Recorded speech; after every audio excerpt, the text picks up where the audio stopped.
বিসমিল্লাহির রহমানির রহিম। পরম করুণাময় ও অসীম দয়ালু আল্লাহর নামে শুরু। بالتعاون للدعوة والإرشاد وتوعية الجاليات بالدمام. السلام عليكم ورحمة الله وبركاته. إن الحمد لله نحمده ونستعينه ونستغفره ونعوذ بالله من شرور أنفسنا ومن سيئات أعمالنا. من يهده الله فلا مضل له ومن يضلله فلا هادي له.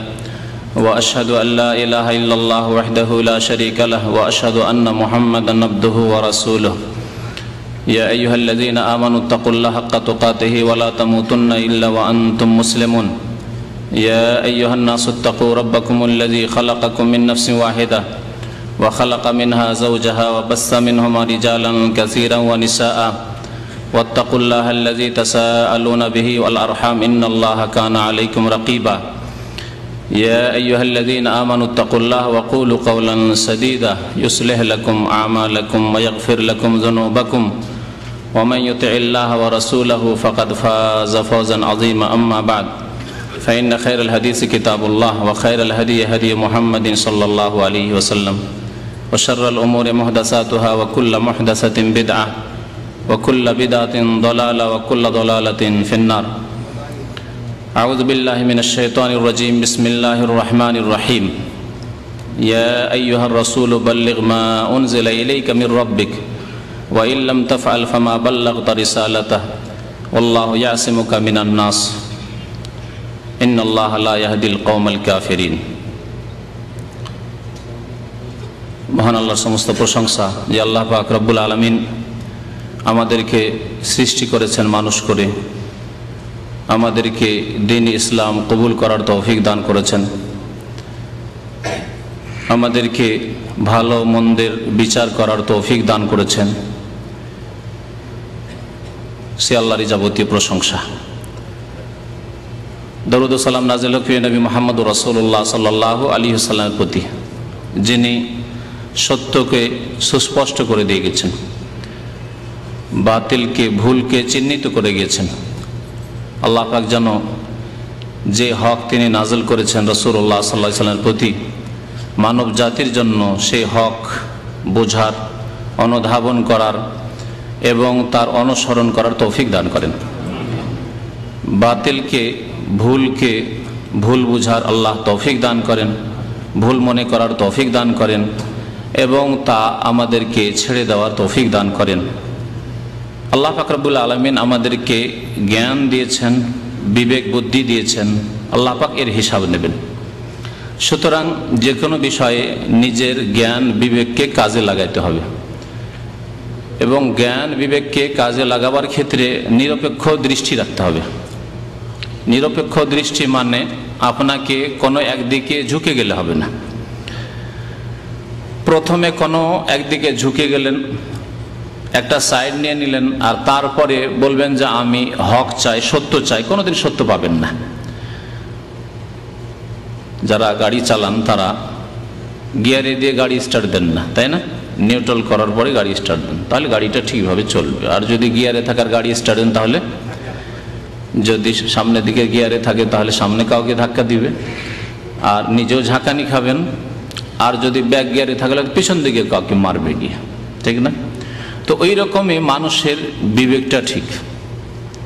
মানুষের বিবেককে যদি নিরপেক্ষ করে তাহলে সে সুস্থ মস্তিষ্কে হক সত্য বুঝতে পারবে আর ভুলকে ভুল বুঝতে পারবে। আর যদি নিরপেক্ষ না রাখে, নিজেকে পক্ষ নিয়ে নেয়, মানে গিয়ারে রাখে, যে কোনো একটা গিয়ারে রেখেছে, এদিকের গিয়ারে নয় এদিকের গিয়ারে, মানে নিউট্রালে নাই, তাহলে হক বুঝতে পারবে না। কারণ যেটাতে আছে, যে দিক নিয়েছে, যে পক্ষ নিয়েছে, সেটাকে সে একেবারে সুসাব্যস্ত, তার কাছে ঠিক সেটা। সুতরাং ভুল যে আমার মধ্যে থাকতে পারে, আমার আকীদায় থাকতে পারে, আমার কিতাবে থাকতে পারে, আমি যাদের অনুসরণ করি, যাদেরকে মনে করি যে এরা হক্কানি আলেম, তাদের আকীদা আমলে ভুল থাকতে পারে, তাদের রাস্তা ভুল হইতে পারে, এ কথার কল্পনাতেও যায় না, কারণ আগে পক্ষ নিয়ে নিয়েছে। এই জন্য অধিকাংশ মানুষ যারা দিন করে, মানে দিনের উপর চলে, কিন্তু একটা পক্ষ নিয়ে তারা হিদায়াত পায় না। মুসলিম উম্মায় এই জন্য যারা পথভ্রষ্ট তারা দুই রকমের। এক হচ্ছে যারা দিন মোতাবেক চলে না, ফাসিক লোক, তাদের নামাজ ঠিক নেই, তাদের রোজা ঠিক নেই, তাদের যাকাত ঠিক নেই, তাদের হালাল হারামের কোনো পার্থক্য নেই, অন্যায় কাজ করে যাচ্ছে, ফাসিকি পাপের কাজ করছে। এরা এক শ্রেণীর লোক পথভ্রষ্ট, ফাসিক, গোমরা হয়ে রয়েছে, পথহারা হয়ে রয়েছে। আর আরেক শ্রেণীর লোক দিন মোতাবেক চলে, কিন্তু কোন দিন মোতাবেক, যেটাকে সে দিন মনে করে,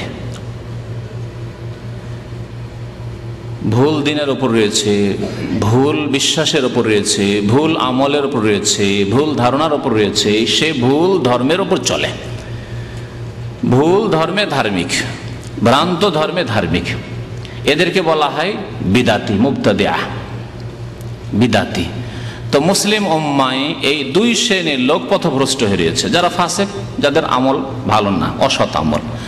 আর এক শ্রেণীর লোক, তাদের খেয়াল মোতাবেক তারা তো ইসলাম ধর্ম মোতাবেক চলে, কিন্তু ভুল ধর্মের উপর রয়েছে, অর্থাৎ বিদাতি। সংশোধন যেমন ফাসিকদের করে বেনামাজিকে নামাজি বানাইতে হবে, বেরোজাদারকে রোজাদার বানাইতে হবে, জাকাত দিচ্ছে না জাকাত দেওয়াইতে হবে, হারামখোর যে হারাম খাচ্ছে তাকে হালাল খাওয়াইতে হবে, হ্যাঁ, হারাম ব্যবসা করছে তাকে হালাল ব্যবসায়ী বানাইতে হবে, মিথ্যা কথা বলছে তাকে সত্য কথা বলাইতে হবে, সুদখোর ঘুষখোর তাদেরকে সুদমুক্ত ঘুষমুক্ত করতে হবে।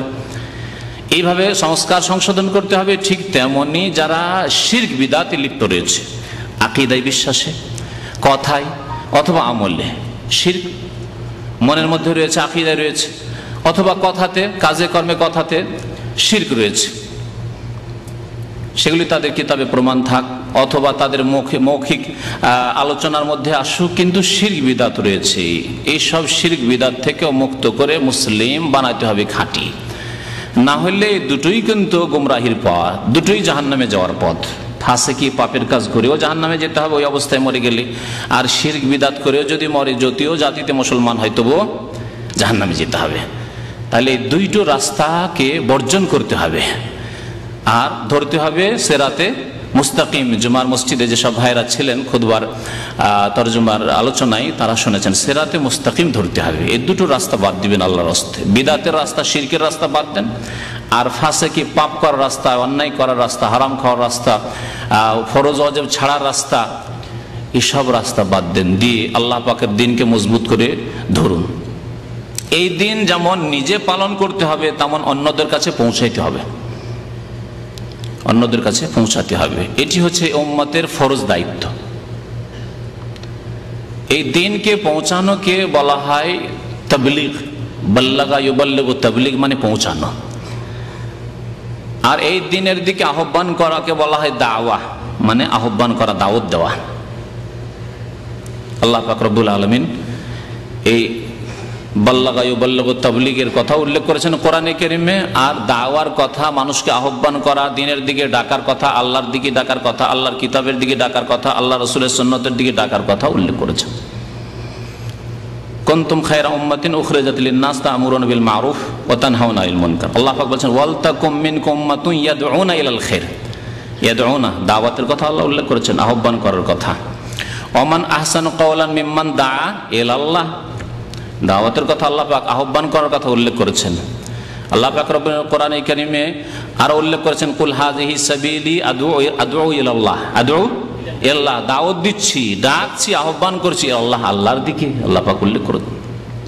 এভাবে এই দাওয়াত শব্দটি আল্লাহ পাক কোরআনে কারীমের বহু আয়াত উল্লেখ করেছেন। তাবলীগের কথা আল্লাহ পাক উল্লেখ করেছেন সূরা মায়েদার আয়াত নম্বর 67-তে।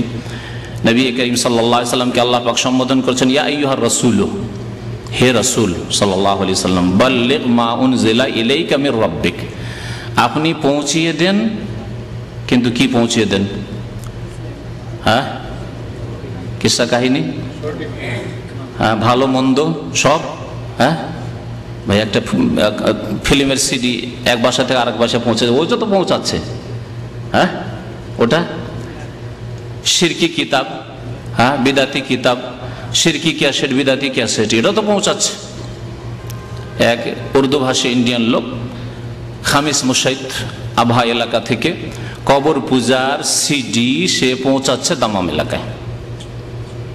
পোস্ট অফিসের মাধ্যমে, স্পিড পোস্ট। আর ওপরে লিখছে যে পার্কার পেন, কেমন জালিয়াতি 2 নম্বর। পার্কার, কিন্তু পার্কার কলমের মতো লাগে নাই, কেমন কথা। কয়েক বছর আগের ঘটনা, সন্দেহ হইল, তদন্ত হইল, ধরা পড়লো যে শির কুফরিতে ভরা সিডি। তাহলে এ তো পৌঁছাচ্ছে, ও তো পৌঁছালো 1500-2000 কিলোমিটার দূর থেকে এখানে দামাম পৌঁছালো কবর পূজারীদের কাছে, বিদাতীদের কাছে। বাল্লিগ, ও তো পৌঁছাইলো, তবলিগ করলো। কিন্তু কোন তবলিগ করলো? হকের না বাতিলের? বাতিলের তবলিগ করলো। আল্লাহ পাক তবলিগ করতে বলেছেন, কিন্তু কিসের তবলিগ? তার সাথেই বাল্লিগ মা উনজিলা ইলাইকা মির রাব্বিক, তুমি তবলিগ করো, পৌঁছিয়ে দাও, মা যা উনজিলা ইলাইক, আপনার উপর নাজিল করা হয়েছে। কোনখান থেকে? মির রাব্বিক, আপনার রবের পক্ষ থেকে, আল্লাহ পাকের তরফ থেকে যা নাজিল করা হয়েছে হে নবী মুহাম্মদ সাল্লাল্লাহু আলাইহি সাল্লাম, আপনার কাছে তার কি করুন? তাবলীগ করুন, তা পৌঁছান। তাহলে তাবলীগ করা বলেন বা দাওয়াত দেওয়াই বলেন, কোরআনের ভাষা সবগুলি, এই হচ্ছে উম্মতের ফরিজা। আল্লাহ পাক দাওয়ার ক্ষেত্রে উম্মতের কথাও বলেছেন। এখানে নবী সাল্লাল্লাহু আলাইহি সাল্লামকে সরাসরি সম্বোধন করা হলেও পরোক্ষভাবে তার উম্মতকেও সম্বোধন করা হয়েছে, কারণ নবী করিম সাল্লাল্লাহু আলাইহি সাল্লামের তিরোধানের পরে আর কোন নবী পৃথিবীতে আসবেন না। সুতরাং এই নবীর কাজ কাকে আদায় করতে হবে? উম্মতকে, উম্মতের বিশেষ করে যাদের কাছে ইলম রয়েছে, উলামায়ে কেরাম, ওয়াল উলামা ওয়ারাসাতুল আম্বিয়া, যারা নবীগণের ওয়ারিস তাদের। কারণ ইলম না থাকলে, পকেট যদি এমটি থাকে, তো পকেটে হাত ভরে কি টাকা বের হবে? তাহলে জাহেল, মূর্খ, যার ইলম নাই, সেই ব্যক্তি কি পৌঁছাবে? তার কাছে তো কিছু নেই।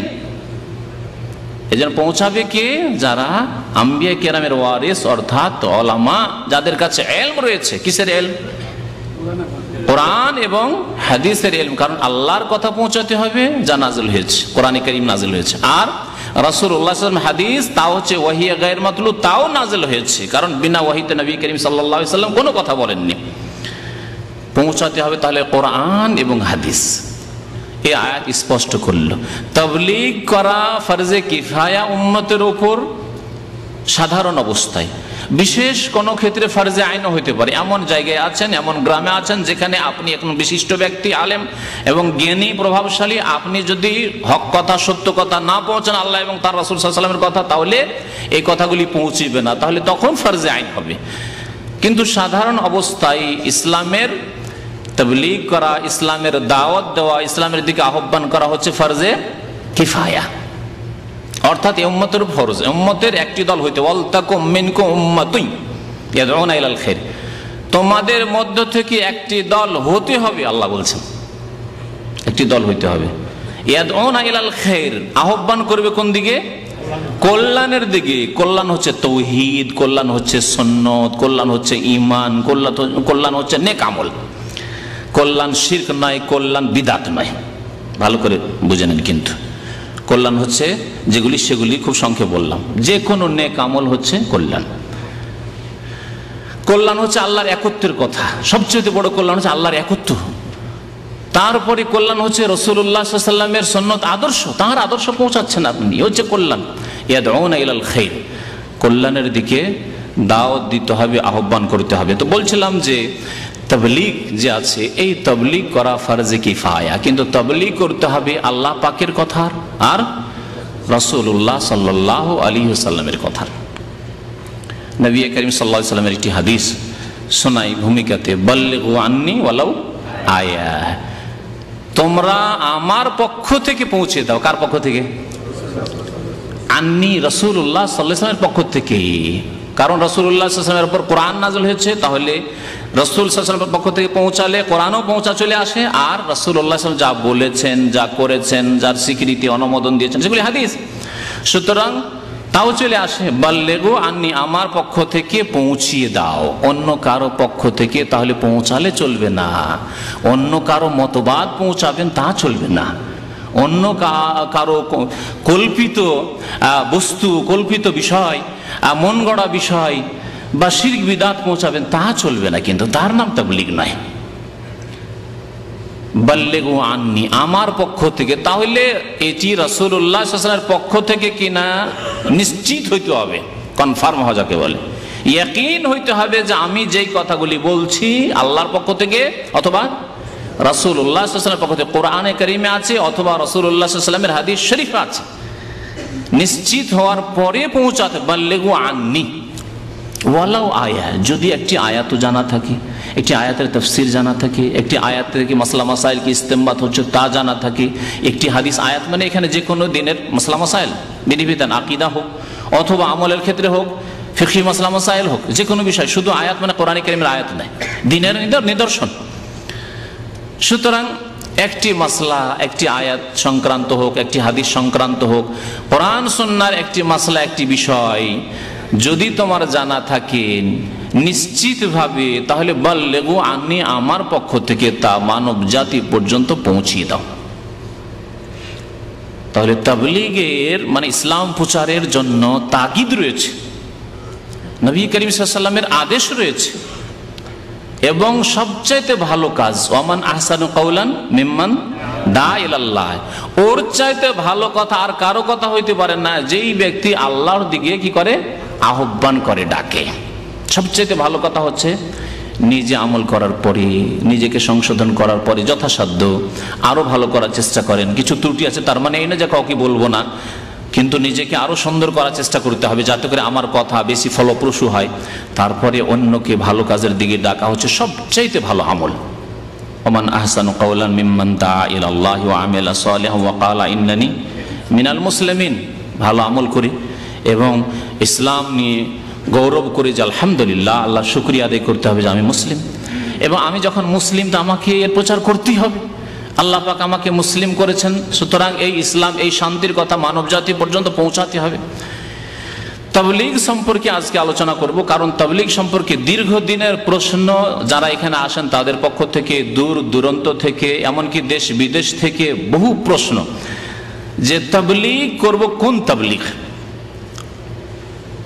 এই কোন তাবলীগ করবেন আর কোন তাবলীগ করবেন না, কোন তাবলীগে কি রয়েছে, এই সম্পর্কে আমাদের প্রতি সপ্তাহে এই শুক্রবারে ইনশাআল্লাহ তাআলা আলোচনা চলবে ধারাবাহিক, কারণ একদিন দুই দিনে এই আলোচনা শেষ করা যাবে না। তাবলীগের মৌলিক বিষয় বুঝলেন, তাবলীগ করা হচ্ছে ফরজে কিফায়া। আপনাকে তাবলীগ করতে হলে ইলম রাখতে হবে, তারপরে তাবলীগ শুরু করতে হবে। এই তাবলীগ যে সব ভাইরা করেন, অনেকে এইরকম অন্যদের ওপর হয়তো মিথ্যারোপ করেন যে না এরা তাবলীগ করে না, কিন্তু তাবলীগ কিসের করতে হবে এটি বোঝার বিষয় রয়েছে। আপনি তাবলীগ কি বিষয়ের করছেন এটি বোঝার বিষয় রয়েছে।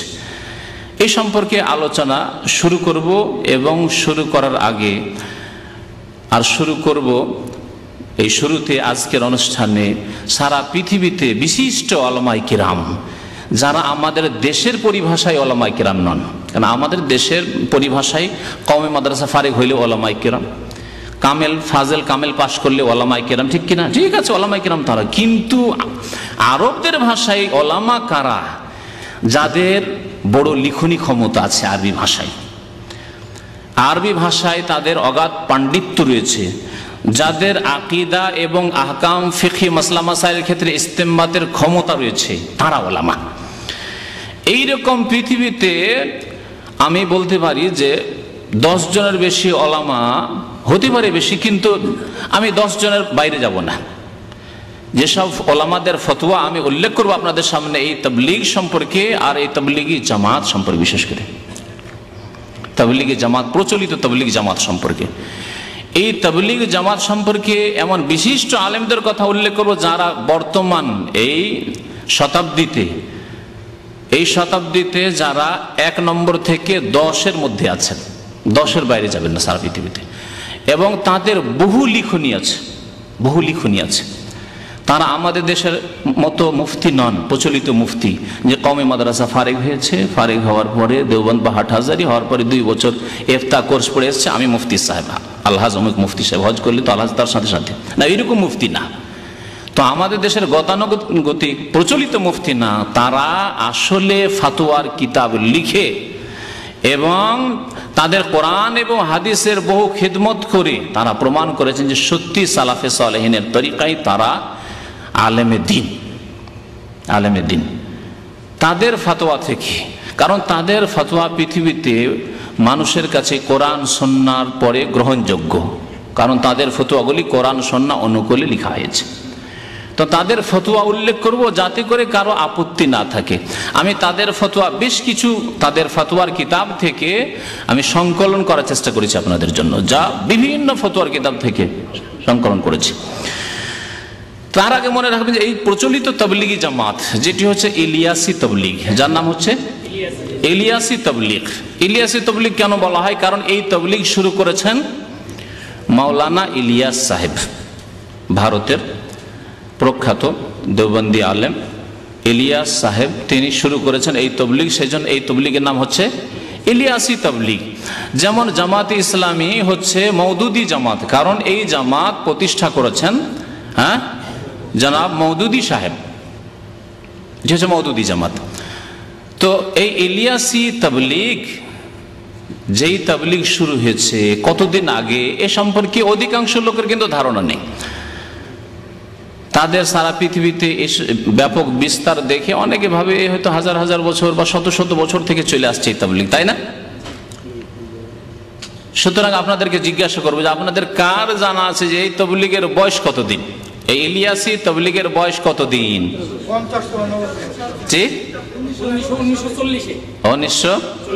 1940 ইংরেজি, 1940 সমান আরবিতে যে কত হবে? এই ইলিয়াস সাহেবের জন্ম এবং মৃত্যুকাল আপনাদের সামনে বয়ান করছে। তার জন্ম হয় 1303 হিজরিতে, 1303 হিজরি। এখন চলছে 1430। তাহলে কত হলো? 117 বছর আগে, 27, 3 কমে গেল, ঠিক 127 বছর আগে জনাব ইলিয়াস সাহেবের জন্ম হওয়ার পরে পড়াশোনা করেছেন, আলেম হয়েছেন। তারপরে আলেম হওয়ার পরে যখন পণ্ডিত হয়েছেন তখন জাতি নিয়ে চিন্তা করেছেন কেমন করে জাতির সংস্কার করতে হয় ইত্যাদি ইত্যাদি। তাহলে কমপক্ষে 40-50 বছর তাতে লেগেছে। তার শেষ জামানায় বা মধ্য জামানায় ধরেন তিনি এই তাবলিগি জামাত প্রতিষ্ঠা করেছেন। তাবলিগি জামাতের প্রতিষ্ঠাতা হচ্ছেন মাওলানা ইলিয়াস সাহেব, ভারতের। এখানে আরেকটি মজার কথা আপনাদের সামনে বয়ান করি যে আমার বিভিন্ন যখন আলোচনা হলো তখন কিছু ভ্রান্ত অনইসলামিক জাতীয়তায় বিশ্বাসী লোকেরা কিছু অপবাদ দিতে লাগলো যে শেখ মতিউর রহমান শুধু আমাদের বাংলাদেশ সম্পর্কে কেন আলোচনা করে, ভারত সম্পর্কে কেন আলোচনা করে না। আমার সামনে এরকম কেউ বলেনি, কিন্তু যাদের সামনে বলেছে সেসব ভাইরা এসে অনেকে আমার সামনে উল্লেখ করেছেন যে আলোচনা শুধু বাংলাদেশ। ভ্রান্ত অনইসলামিক জাতীয়তায় বিশ্বাসী। ইসলামের জাতীয়তা হচ্ছে ইসলাম, কোনো ভূমির সাথে সম্পর্ক নেই, কোনো ভাষার সাথে সম্পর্ক নেই, কোনো বর্ণের সাথেও সম্পর্ক নেই। কিন্তু কিছু লোকেরা মানুষকে বিভ্রান্ত করতে চায়, পথভ্রষ্ট করতে চায়। তাদেরকে বলি যে আলোচনাগুলি হয়েছে সবগুলির মূল হচ্ছে ভারত। যে আলোচনাগুলি হয়েছে সবগুলির মূল হচ্ছে ভারত। যদি চিস্তিয়া সাবেরিয়া আলোচনা হয় আর খাজা মঈনুদ্দিন চিস্তি, এরা সব ভারত। তারপরে যদি দেওবন্দি আলোচনা হয় সেটাও ভারতে, বেরেলভি আকিদা আমার আলোচনা হয়েছে সেটাও ভারতে, ঠিক না? আচ্ছা, মওদুদি সাহেব পাকিস্তানে হিজরত করে চলে গেলেও তিনি মওদুদি জামাত মানে জামাত ইসলামী যে প্রতিষ্ঠা করেছেন ভারতের পাঞ্জাবে, এখনো সেই পাঞ্জাবে তাদের যে অফিস ছিল সেই অফিস হচ্ছে পাঠানকোট শহরে, এখন ভারতে। তাহলে সবগুলি ভারতীয় আলোচনা। যদি জাতীয়তায় ভ্রান্ত জাতীয়তাকে সামনে রেখেও যদি বলেন তাহলে সবগুলি আলোচনা তো ভারত সম্পর্কে হয়েছে। আর ভালো মন্দ তাওহীদ সুন্নতেরও কাজ হয়েছে ভারত থেকে অনেক কিছু। আর শিরক কুফরি বিদআতের কাজ কাদিয়ানি থেকে শুরু করে বেরেলভি, দেওবন্দি, তাবলীগ আর মওদুদিয়াত সমস্ত আর উৎস হচ্ছে ভারত। আসল উৎস হচ্ছে ভারত। তো ইলিয়াস সাহেব ওই রকমই কোথাকার। এখন তাবলীগ জামাত সম্পর্কে আলোচনা করব, কেউ যদি জনসাধারণ বিভ্রান্ত করতে চায় আর শুধু বাংলাদেশ আলোচনা, তাবলীগ জামাত বাংলাদেশ না ভারতে। তাবলীগ জামাত প্রথম শুরুই হয় মেওয়াত গ্রাম থেকে, দিল্লির পাশে, একেবারে দিল্লি, এখন দিল্লি শহরের কিছু অংশ ওর মধ্যে ঢুকে গেছে। হরিয়ানা একটি প্রদেশ আছে, ভারতের 25টি প্রদেশের মধ্যে একটি হচ্ছে হরিয়ানা প্রদেশ। হরিয়ানার একটি অশিক্ষিত গ্রাম মেওয়াত, এই মেওয়াত গ্রাম থেকে প্রথম এই তবলিগি চিল্লা শুরু হয়। শুনে রাখেন তো, ইলিয়াস সাহেবের জন্ম 1303 হিজরি এবং ইন্তেকাল হচ্ছে 1363 হিজরি। 1363 হিজরি। তার ব্যক্তি জীবন সম্পর্কে বেশি কিছু আজকে বলবো না, যদি অন্য সময় কোনো সময় হয় ইনশাআল্লাহ তাআলা কিছু বলবো। কিন্তু আজকে আসল তাবলীগ সম্পর্কে উলামায়ে কেরামদের যে ফতোয়া সে সম্পর্কে আলোচনা করব। এখানে শুধু এটি কথা বোঝাতে চাইছি যে এর বয়স 63 বছর থেকে যদি ধরি, 63 থেকে আজকে 1430 হয়ে গেল, তাহলে তার ইন্তেকালের ওপর কতদিন অতিবাহিত হয়ে চলে গেল? 30 আর ওইদিকে হচ্ছে 37, তো তাহলে কত হয়? 67 বছর। তাহলে মৌলানা ইলিয়াস সাহেবের দেশীয় তরিকা মৌলানা বলছি, কথা বুঝতে পারছেন, যাতে করে অনেকে এরকম ধারণা না করেন যে আমরা ইহতেরাম করি। শ্রদ্ধা আপন জায়গায় ঠিক আছে, কিন্তু তার ভুলও আপন জায়গায় ঠিক আছে। শ্রদ্ধা আপন জায়গায় ঠিক আছে ভাষাগত, কিন্তু আকীদা আমলের যদি ভুল ত্রুটি থাকে, বিশেষ করে আকীদার ভুল তামার্জনা করা যায় না। কারণ আকীদা মানে বিশ্বাস, অন্তরের বিশ্বাস যদি ভ্রান্ত থাকে তাহলে আমল কবুল হবে না, আমল করে কাজ হবে না। সেগুলি ভুল মানুষকে জানিয়ে দিতে হবে, এটি ফরজ, এটিও তাবলীগ। বরং এই তাবলীগ বেশি গুরুত্বপূর্ণ যে তাওহীদকে যাতে করে নষ্ট না করা হয় শিরক দিয়ে আর বিদআত দিয়ে, সুন্নতকে যাতে করে নষ্ট না করা হয় বিদআত দিয়ে। তো জনাব ইলিয়াস সাহেবের ইন্তেকাল 67 বছর আগে, আর 10 বছর লাগিয়ে নিলাম তাবলীগ জামাতের উপর, বা 20 বছর যদি লাগিয়ে নেওয়া হয় তাহলে কত হচ্ছে? 80 বছর মোটামুটি ধরেন, 80 বছরের বেশি বয়স না, 70 থেকে 80 বছর বয়স হচ্ছে তাবলীগ জামাতের, মানে 100 বছর পার হয়নি। এই তাবলীগ জামাত শুরু হয়েছে ভারতে, আর তারপরে ভারত থেকে পাকিস্তান, বাংলাদেশ, পাকিস্তানের রায়ওয়ান্ড হচ্ছে তাদের মার্কাজ, প্রধান কেন্দ্র, আর পাকিস্তানে হচ্ছে, বাংলাদেশে হচ্ছে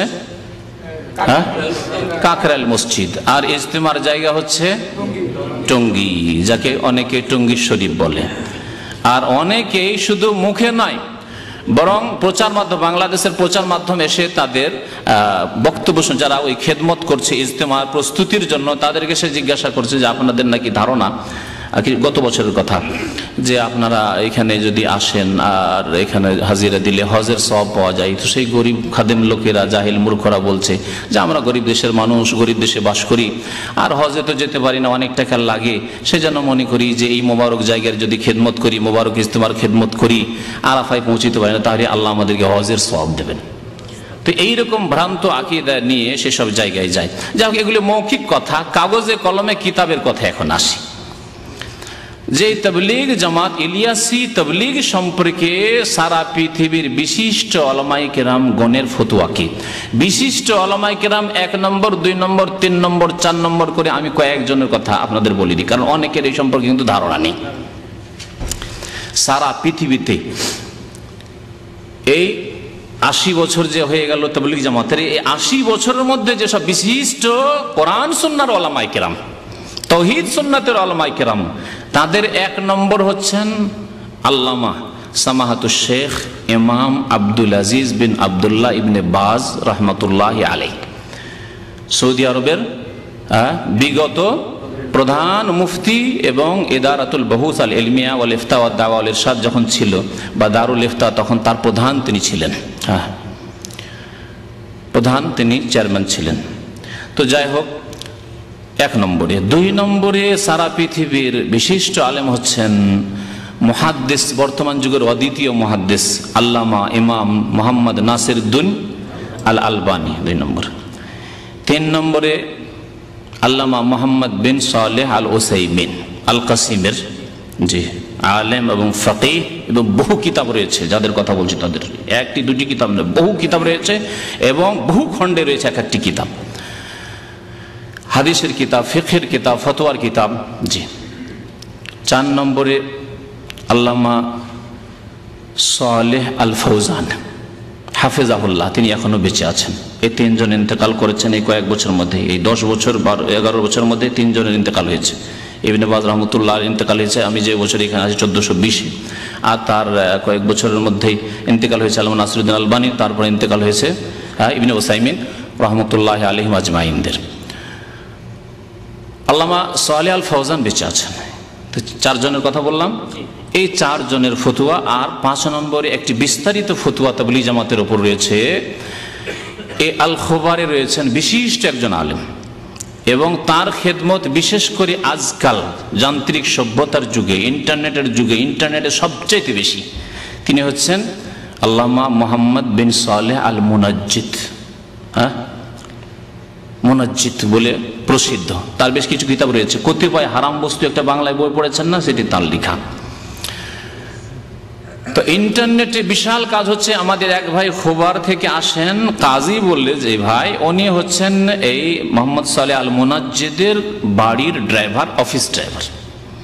তিনি সামনে থাকলে আরো সুবিধা হইতো, ওনাকে বলতে বলে গেছে আগামী সপ্তাহে আপনাদের সামনে ওনাকে হাজির করো।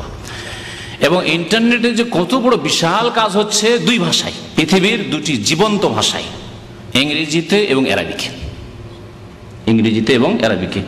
এই ইন্টারনেটে এই তাবলীগ জামাত ইলিয়াসি তাবলীগের উপর বিস্তারিত ফতোয়া তার রয়েছে। তাহলে কজনের নাম বললাম?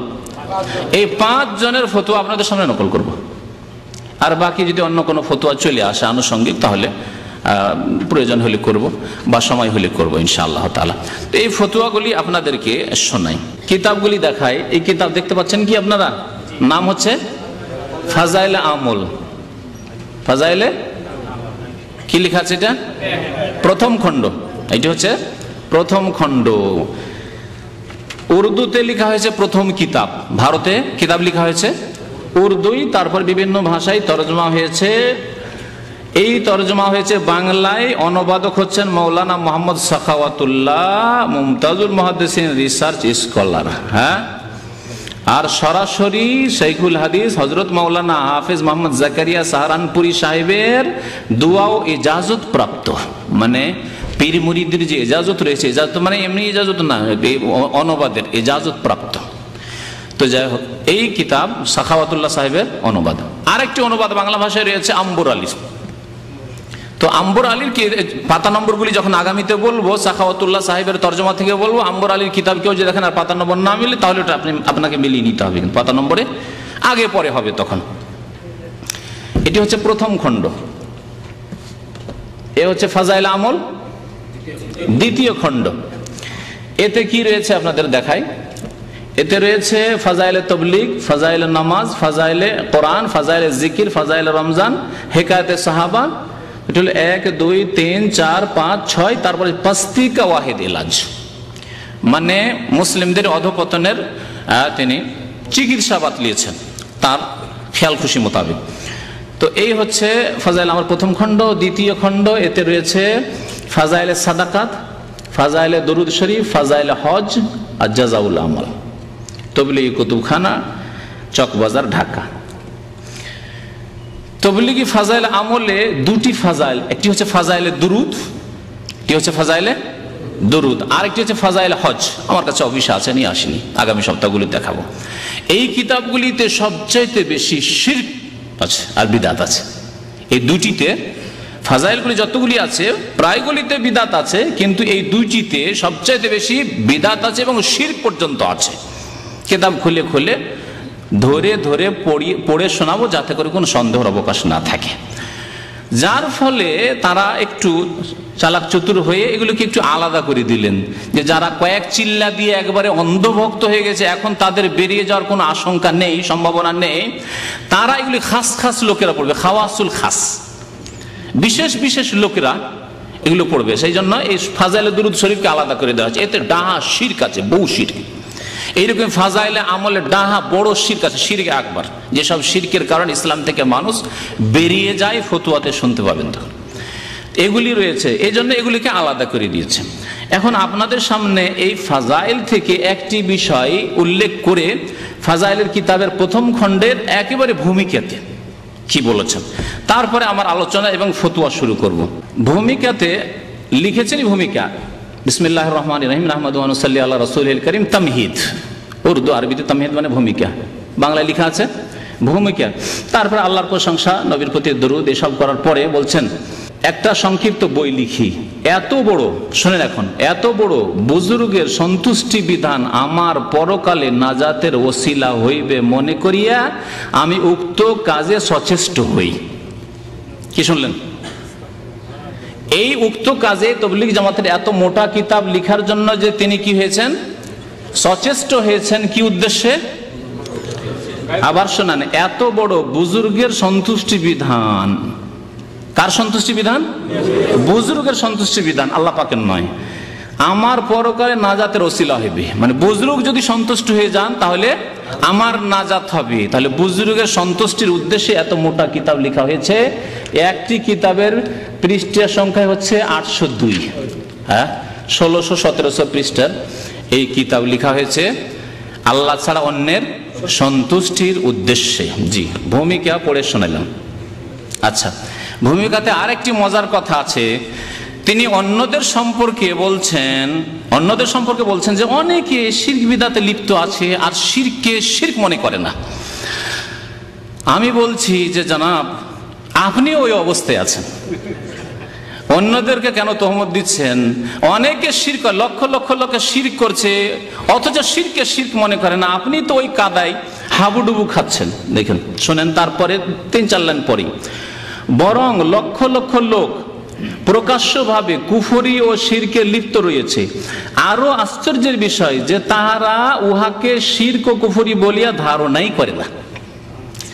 তার আগে নিজেই শিরকি কথা লিখলেন এবং শিরকে শিরকি মনে করলেন না। কে? তিনি। জি, লেখক কে? লেখক ইলিয়াস সাহেবের সন্তুষ্টি বিধানে লিখেছেন মাওলানা জাকারিয়া সাহেব, না বাংলা অনুবাদক সাখাওয়াতুল্লাহ সাহেব। তো তাহলে আরেকটু আগে থেকে শোনাই যে কার সন্তুষ্টি চেয়েছেন। বলছেন যে আল্লাহ তাআলার তারিফ ও প্রশংসা এবং নবী করিম সাল্লাল্লাহু আলাইহি ওয়াসাল্লামের উপর দুরূদ শরীফ পড়ার পর ওলামায়ে কিরাম ও সুফিকুল শিরোমণি, ওলামায়ে কিরাম এবং সুফিকুল শিরোমণি, তাহলে বোঝা গেল ইলিয়াস সাহেব কি ছিলেন? সুফি ছিলেন। হ্যাঁ, পীরের তরিকা, শুধু সুফি ছিলেন না, সুফিকুল শিরোমণি, মুজাদ্দিদুদ দ্বীন, সংস্কারক। কিসের সংস্কার করেছেন? কিতাব পড়লে বুঝতে পারবেন এবং তাদের আকীদা আমলে বুঝতে পারবেন। হযরত মাওলানা ইলিয়াস রাহিমাহুল্লাহ আমাকে আদেশ করলেন, তিনি তাবলীগ জামাত প্রতিষ্ঠা করলেন এবং কিতাব লেখার জন্য আদেশ করলেন কাকে? মাওলানা জাকারিয়া সাহেবকে। বলছেন যে তবলীগে দ্বীনের প্রয়োজন অনুসারে কোরআন ও হাদিস অবলম্বনে যেন একটা সংক্ষিপ্ত বই লিখি। সংক্ষিপ্ত বই লিখার আদেশ করলেন, যে সংক্ষিপ্ত বই মাশাআল্লাহ 1800 পৃষ্ঠা, 1600-1700 পৃষ্ঠা পৌঁছেছে। এত বড়, এখন শুনেন, এত বড় বুজুর্গের সন্তুষ্টি বিধান আমার পরকালে নাজাতের ওসিলা হইবে মনে করিয়া আমি উক্ত কাজে সচেষ্ট হই। এখন কিতাব রেখে দিচ্ছি, কিতাব থেকে পরে শোনাবো, কিন্তু এখন আপনাদেরকে শোনাবো আল্লাহ পাক কোরআনে কারিমে এবং রাসূলুল্লাহ সাল্লাল্লাহু আলাইহি ওয়াসাল্লাম তার হাদিসে কি বলেছেন। মানুষের সন্তুষ্টির জন্য আমল করতে হবে, ধর্মীয় আমল না আল্লাহর সন্তুষ্টির জন্য। আমি 4টি আয়াত উল্লেখ করব, 4টি বা 5টি আয়াত, 5টি আয়াত কোরআনে কারিম থেকে আপনাদের সামনে আমি নোট করে নিয়েছি, উল্লেখ করব, যাতে একমাত্র আল্লাহর সন্তুষ্টির কথা, এছাড়া বহু আয়াত রয়েছে। হাদিস 6টি হাদিস আপনাদের সামনে নোট করে নিয়ে এসেছি, 10-11টি দলিল যে একমাত্র সন্তুষ্টি কামনা কার করতে হবে? আল্লাহ পাকের। সূরা বাকারার আয়াত নম্বর 272 মহান আল্লাহ ইরশাদ করেছেন, লাইসা আলাইকা হুদাহুম ওয়ালাকিন্নাল্লাহ ইয়াহদি মান ইয়াশা। হে নবী, আপনি তাদের হেদায়েতের ক্ষমতা রাখেন না, হ্যাঁ, গন্তব্যস্থানে পৌঁছে দেওয়ার ক্ষমতা রাখেন না, তবে আল্লাহ পাক যাকে ইচ্ছা কি করেন? হেদায়েত করে থাকেন। ওমা তুনফিকু মিন খাইরিন ফালিআনফুসিকুম, আর তোমরা যা কিছুই ভালো কাজ মানে ভালো ব্যয় করো, ফালিআনফুসিকুম, তা তোমাদের জন্য। ওমা তুনফিকুনা ইল্লা ইবতিগা ওয়াজহিল্লাহ, আর যা কিছু তোমরা ব্যয় করবে, খরচ করবে আল্লাহর রাহে, ফরজ হোক, নফল হোক, দান খায়রাত হোক, কি হবে? কি করতে হবে? ইল্লা ইবতিগা ওয়াজহিল্লাহ, আল্লাহর সন্তুষ্টির আশাই করতে হবে। ইবতিগা মানে তলব করা, ওয়াজহুল্লাহ মানে আল্লাহর সন্তুষ্টি। আল্লাহর ওয়াজহ রয়েছে বলে আল্লাহর ওয়াজহ মুখমণ্ডলের কথা বলে সন্তুষ্টিকে উদ্দেশ্য করা হয়েছে। ওয়াজহুন আল্লাহর ওয়াজহ রয়েছে এবং আল্লাহর ওয়াজহ প্রমাণ করা হয়েছে এবং আল্লাহর সন্তুষ্টি উদ্দেশ্য করা হয়েছে। যেমন আমরা বলি যে ভাই অনেক দিন থেকে আপনার মুখখান দেখিনি, বিশেষ করে মা খালারা, খালা ফুফু, আমরা এখন এত বড় হইলেও দেশে যখন যায় আর অনেক দিন পরে খালার বাড়ি গেছি, ফুফুর বাড়ি গেছি, আমাদের আঞ্চলিক ভাষা বলে বেটারে ধন রে তোর মুখখান অনেক দিন থেকে দেখিনি।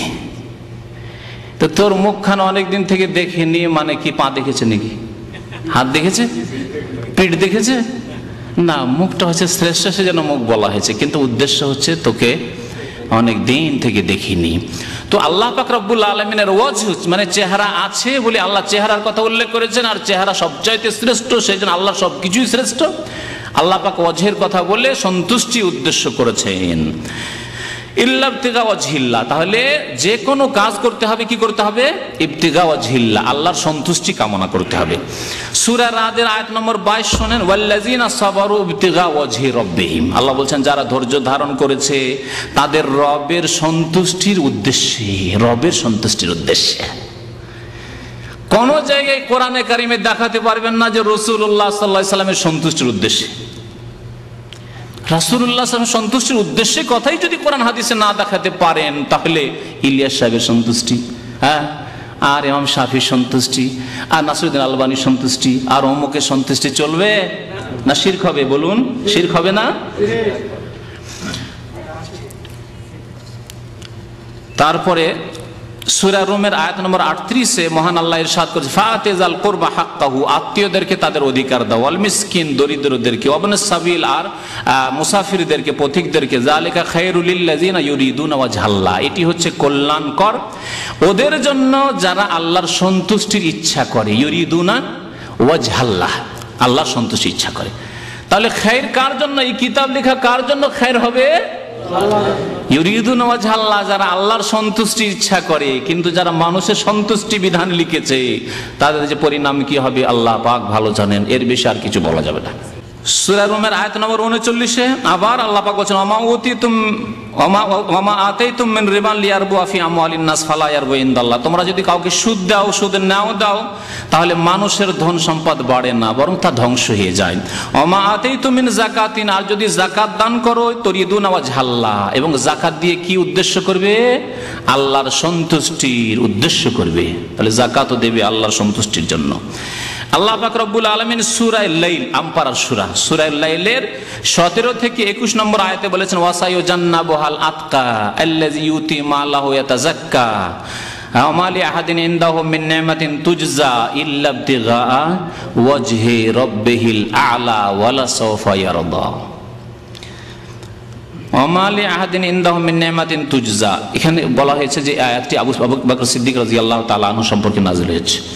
আয়াতের অর্থ আম, সবাইকে শামিল রয়েছে যারা এই ভালো উদ্দেশ্যে কাজ করবে। জাহান্নাম থেকে দূরে থাকবে মানে বাঁচিয়ে রাখা হবে কাকে? আতকা, মুত্তাকিকে। যারা কি করেছে? ইল্লা ইবতিগা ওয়াজহি রাব্বিহিল আ'লা, কারো প্রতিদান দেওয়ার জন্য না, যে ও ইহসান করেছে সেজন্য ইহসান করলাম, ও ধার দিয়েছে সেজন্য ধার দিলাম, ও উপকার করেছে সেজন্য উপকার করলাম, ও আমাকে খেতে দিয়েছে সেজন্য খেতে দিলাম, ও আমাকে দাওয়াত দেয় সেজন্য দাওয়াত দিলাম, না। ইল্লা ইবতিগা ওয়াজহি রাব্বিহিল আ'লা, মহান রবের সন্তুষ্টির উদ্দেশ্যে। কি বলেছেন আল্লাহ? মহান রবের সন্তুষ্টির উদ্দেশ্যে। এই তো আয়াত শোনাইলাম আপনাদেরকে, প্রায় 5টি আয়াত। এখন হাদিস শোনেন। তারপরে যে কোনো ইবাদত কবুল হবে ইখলাসের ভিত্তিতে, একমাত্র আল্লাহর সন্তুষ্টি ইচ্ছা করেন তাহলে কবুল হবে, না হলে কবুল হবে না। সূরা জুমারে আল্লাহ পাক ইরশাদ করেছে, আলা লিল্লাহি দ্বীনুল খালিস, দিনকে, দিনের আমলকে, এইসব লিখাকে আল্লাহর জন্য কি করতে হবে? খালেস, নিখুঁত, নির্ভেজাল করতে হবে। ওমা উমিরু ইল্লা লিয়াবুদুল্লাহ মুখলিসিনা লাহুদ্দিন, আল্লাহ সূরাতুল বাইয়িনায় বলেছেন। এইরকম বহু আয়াত রয়েছে। তাদেরকে একমাত্র আদেশ করা হয়েছে আল্লাহ পাকে ইবাদত বন্দেগী করবে, যে কোনো নেকির কাজ করবে, কিসের জন্য? মুখলিসিনা লাহুদ্দিন, আল্লাহর জন্য, দিনকে খালিস, নির্ভেজাল করে, একমাত্র আল্লাহর জন্য। নবী করিম সাল্লাল্লাহু আলাইহি ওয়াসাল্লামের মশহুর হাদিস, ইন্নামাল আমালু বিন্নিয়াহ, সমস্ত আমল কিসের উপর নির্ভর করে? নিয়তের উপর নির্ভর করে। নবী করিম সাল্লাল্লাহু আলাইহি ওয়াসাল্লাম সাদ বিন আবি ওয়াক্কাস রাদিয়াল্লাহু তাআলা আনহুর মেয়ে ছিল, ছেলে ছিল না। আর খুব অসুস্থ হয়ে পড়েছিলেন, একেবারে শেষ অবস্থা। তখন বললেন যে ইয়া রাসূলুল্লাহ, আমি ওসিয়ত করতে চাই, মানে দান খয়রাত করে দেবে। এত ধন দৌলত রেখে কি করবো? অনেক টাকা পয়সা তার ছিল, জমি জায়গা ছিল, রেখে কি করব? নবী সাল্লাল্লাহু আলাইহি ওয়াসাল্লাম বলেন, না, 3 ভাগের 1 ভাগের বেশি না, বাকি মেয়েদের দিতে হবে। তাহলে কেউ যদি ওসিয়ত করতে চায় তারপরে বলছেন নবী করিম সাল্লাল্লাহু আলাইহি ওয়াসাল্লাম বলছেন, ইন্নাকা লান তুখলিফা ফাতামাল আমালান তাবতাগি বিহি ওয়াজহাল্লাহ, তুমি যদি এরপরে বেঁচে থাকো এবং কোনো ভালো আমল করো, তাবতাগি বিহি ওয়াজহাল্লাহ, যার দ্বারা কি উদ্দেশ্য করবে? আল্লাহর সন্তুষ্টির উদ্দেশ্য করবে। তাহলে যে কোনো আমল করলে আল্লাহর সন্তুষ্টির উদ্দেশ্য করতে হবে। কোরআন এবং হাদিস এই শেখানো হয়েছে। নবী করিম সাল্লাল্লাহু আলাইহি সাল্লামের বুখারী মুসলিম শরীফের হাদিস। আরেকটি বুখারী মুসলিম শরীফের হাদিস রয়েছে, ফাইনাল্লাহ কাদ হারামা আলান নার মান ক্বালা লা ইলাহা ইল্লাল্লাহ ইয়াবতাগি বিযালিকা ওয়াজহাল্লাহ। আল্লাহ পাক জাহান্নামের উপর ওই ব্যক্তিকে হারাম করেছেন যেই ব্যক্তি লা ইলাহা ইল্লাল্লাহ বলবে, শুধু বলবে মন্ত্রের মতো না। কি বলছেন? ইয়াবতাগি বিযালিকা ওয়াজহাল্লাহ, এই লা ইলাহা ইল্লাল্লাহর মাধ্যমে সে আল্লাহর সন্তুষ্টি কামনা করে। যেই ব্যক্তি লা ইলাহা ইল্লাল্লাহ, আল্লাহ তোমার ছাড়া আমার কোনো মাবুদ নেই, এ কথা বলে আল্লাহ সন্তুষ্টি চায়, সে এক ওয়াক্ত নামাজ ছাড়তে পারে না। আল্লাহ তোমার ছাড়া আমার কোনো মাবুদ নেই মানে তোমারই ইবাদত করি, আর কারো করি না, তাহলে ইবাদত করবে। আর সর্বপ্রথম ইবাদত হচ্ছে কালিমার পরে হচ্ছে নামাজ। সুতরাং বেনামাজির জন্য কলেমা নয়, কলেমা হচ্ছে নামাজির জন্য। ইয়াবতাগি বিযালিকা ওয়াজহাল্লাহ, এই কলেমা পড়ে কি করবে? আল্লাহর সন্তুষ্টিকে উদ্দেশ্য করবে। সুতরাং আল্লাহর সন্তুষ্টির জন্য এই কিতাব লেখা উচিত ছিল। ভূমিকাতেই শুরুতে 3 লাইন 4 লাইন পরে বিসমিল্লাহ গলদ হয়ে গেছে, শিরকি গলদ, বড় শিরক হয়ে গেছে। আরো শুনেন, খাব্বাব বিন আরাত রাদিয়াল্লাহু তাআলা আনহু, খুব জুলুম অত্যাচার তার উপর মক্কার মুশরিক কাফের আবু জাহাল, আবু লাহাবেরা করেছিল। তিনি বলছেন যে হিজরত করলাম, হাজারনা মা রাসূলিল্লাহ সাল্লাল্লাহু আলাইহি ওয়াসাল্লাম নালতামিসু ওয়াজহাল্লাহ, আমরা রাসূলুল্লাহ সাল্লাল্লাহু আলাইহি ওয়াসাল্লামের সাথে হিজরত করেছিলাম মক্কা থেকে মদিনায়। কি উদ্দেশ্যে? নবীর সন্তুষ্টির জন্য। সুবহানাল্লাহ, এখানে নবী সাল্লাল্লাহু আলাইহি ওয়াসাল্লামের সাথে হিজরত করছেন। বলতে তো পারতেন যে নবী সাল্লাল্লাহু আলাইহি ওয়াসাল্লামকে খুশি করার জন্য হিজরত করেছিলাম, আনসারীদেরকে খুশি করার জন্য হিজরত করেছিলাম। না, কি বলছেন? নালতামিসু ওয়াজহাল্লাহ তাআলা, আমরা আল্লাহ পাকের সন্তুষ্টির উদ্দেশ্যে হিজরত করেছিলাম। তাহলে হিজরত ইবাদত, আল্লাহর সন্তুষ্টির জন্য করেছিলাম। এই জন্য পশ্চিমা দেশে কেউ হিজরত করছে, যদি পেটের জন্য করে, চাকরির জন্য করে, তাহলে তাই পাবে। আর যদি ইসলামের দাওয়াত দেওয়ার জন্য যায়, যে আমি ইসলাম প্রচারের জন্য যাচ্ছি, তাহলে তা পাবে ইনশাআল্লাহ তাআলা। ইন্নামাল আমালু বিন্নিয়াত। নবী করিম সাল্লাল্লাহু আলাইহি ওয়াসাল্লামের এই হাদিসও রয়েছে, মুত্তাফাকুন আলাইহি, বুখারী মুসলিমের হাদিস, সবগুলি বুখারী মুসলিম শরীফের হাদিস।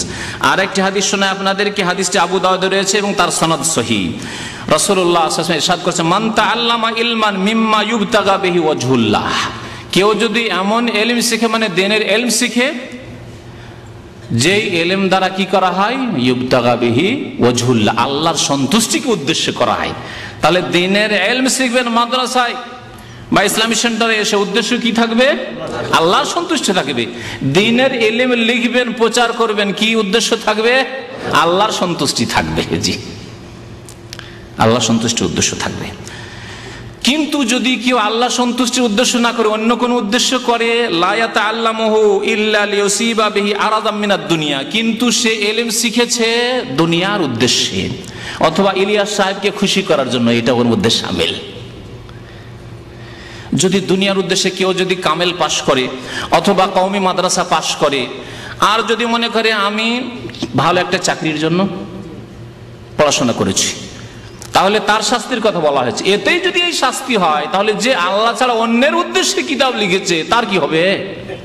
তার কি হবে বলুন তো দেখি। শোনেন, যে ব্যক্তি দুনিয়ার গরজে ইলম শিখলো, কোরআন হাদিস পড়লো, কিন্তু দুনিয়ার গরজে কোরআন হাদিস শিখবো, ভালো এক বক্তা হব, আর এক এক বক্তব্যে 5,000 টাকা করে নেব, না হলে যাব না।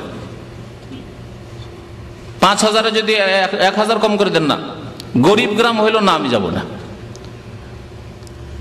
দুনিয়ার গরজ এক কথা, যে কোনো দুনিয়ার গরজ থাক না কেন, দিন শিখে লাম ইয়াজিদ আরাফাল জান্নাতি ইয়াউমাল কিয়ামাহ, কিয়ামতের দিনে জান্নাতের সুগন্ধি পাবে না। আরাফ মানে রিহ, ইয়ানি রিহাহা, জান্নাতের সুগন্ধি পাবে না। তাহলে আল্লাহ ছাড়া অন্যের সন্তুষ্টির জন্য যদি কোনো কাজ করা হয়, তাহলে জান্নাতের সুগন্ধি পাওয়া যাবে না। নবী করিম সাল্লাল্লাহু আলাইহি ওয়াসাল্লাম বলেছেন, আবু দাউদের হাদিস।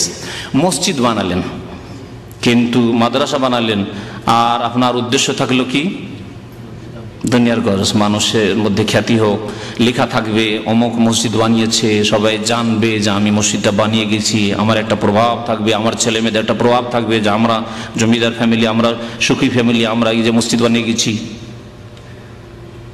তাহলে কিছু পাবে না, লামিয়া যে দারাফাল যান না। কিন্তু যদি আল্লাহ সন্তুষ্টির জন্য মসজিদ বানায়, দেখেন হাদিস শোনেন, এই হাদিস দিয়ে শেষ করছি এই বিষয়টি, বুখারী শরীফের হাদিস। রাসূলুল্লাহ সাল্লাল্লাহু আলাইহি ওয়াসাল্লাম ইরশাদ করেছেন, মান বানা মসজিদান লিল্লাহ, যেই ব্যক্তি আল্লাহর সন্তুষ্টির জন্য মসজিদ বানাবে।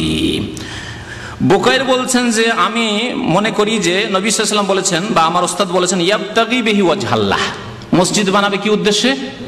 আল্লাহর সন্তুষ্টি হাসিলের জন্য।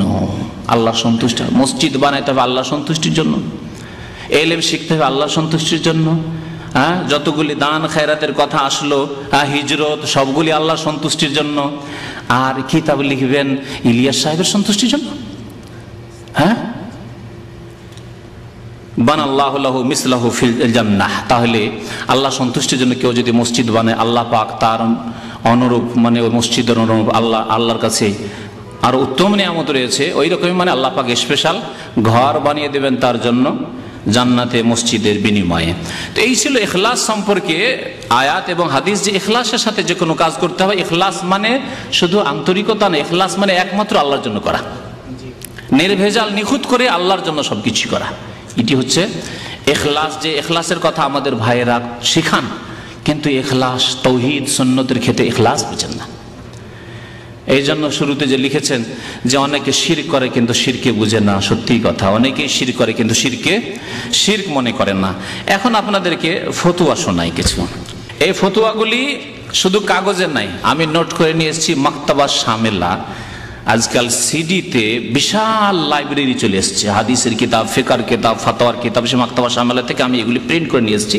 কিন্তু ফাতোয়ার কিতাবগুলি এইরকম ছেপে আছে, এইরকম ভাবে ছেপে আছে। আপনাদেরকে ফতোয়ার কিতাবগুলি দেখায়, এগুলি হচ্ছে ফতোয়ার কিতাব। এইসব ফতোয়ার কিতাব থেকে সময়ের স্বল্পতার জন্য এই পাতা খোঁজাখুঁজি না করে ওই যে মাকতাবা শামেলা থেকে নিয়ে এসেছি, এবং রেফারেন্স দেওয়া আছে, লেখা আছে ফাতওয়া লাজনা দায়মা লিল বহুসিল ইলমিয়া ওয়াল ইফতা। এ হচ্ছে লাজনা দায়মা, মানে ফতোয়া কমিটির যে স্থায়ী কমিটি রয়েছে সৌদি আরবে, সেই স্থায়ী কমিটির ফতোয়া। এতে বহু ফতোয়া রয়েছে, বিভিন্ন বিষয়ের উপর ফতোয়া রয়েছে। এটি হচ্ছে দ্বিতীয় খণ্ড, এটি হচ্ছে প্রথম খণ্ড, এগুলি অনেকগুলি খণ্ড রয়েছে।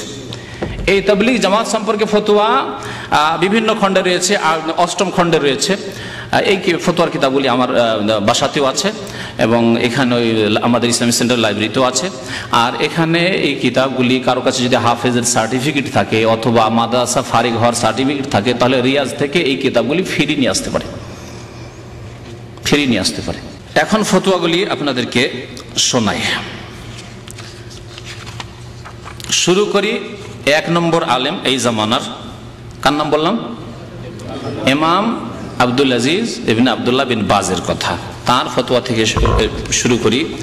তার ফতোয়া বেশ কয়েকটা ফতোয়া রয়েছে, তার মধ্যে একটি ফতোয়া আগে দিয়ে শুরু করি। প্রথম ফতোয়া, তাকে জিজ্ঞাসা করা হয়েছে, বলছেন বিসমিল্লাহির রহমানির রহিম, সুইলা সামাহাতু শেখ আব্দুল আজিজ বিন আব্দুল্লাহ বিন বাজ রাহিমাহুল্লাহ তাআলা আন জামাতিত তাবলীগ ফাকাল আস-সাইল।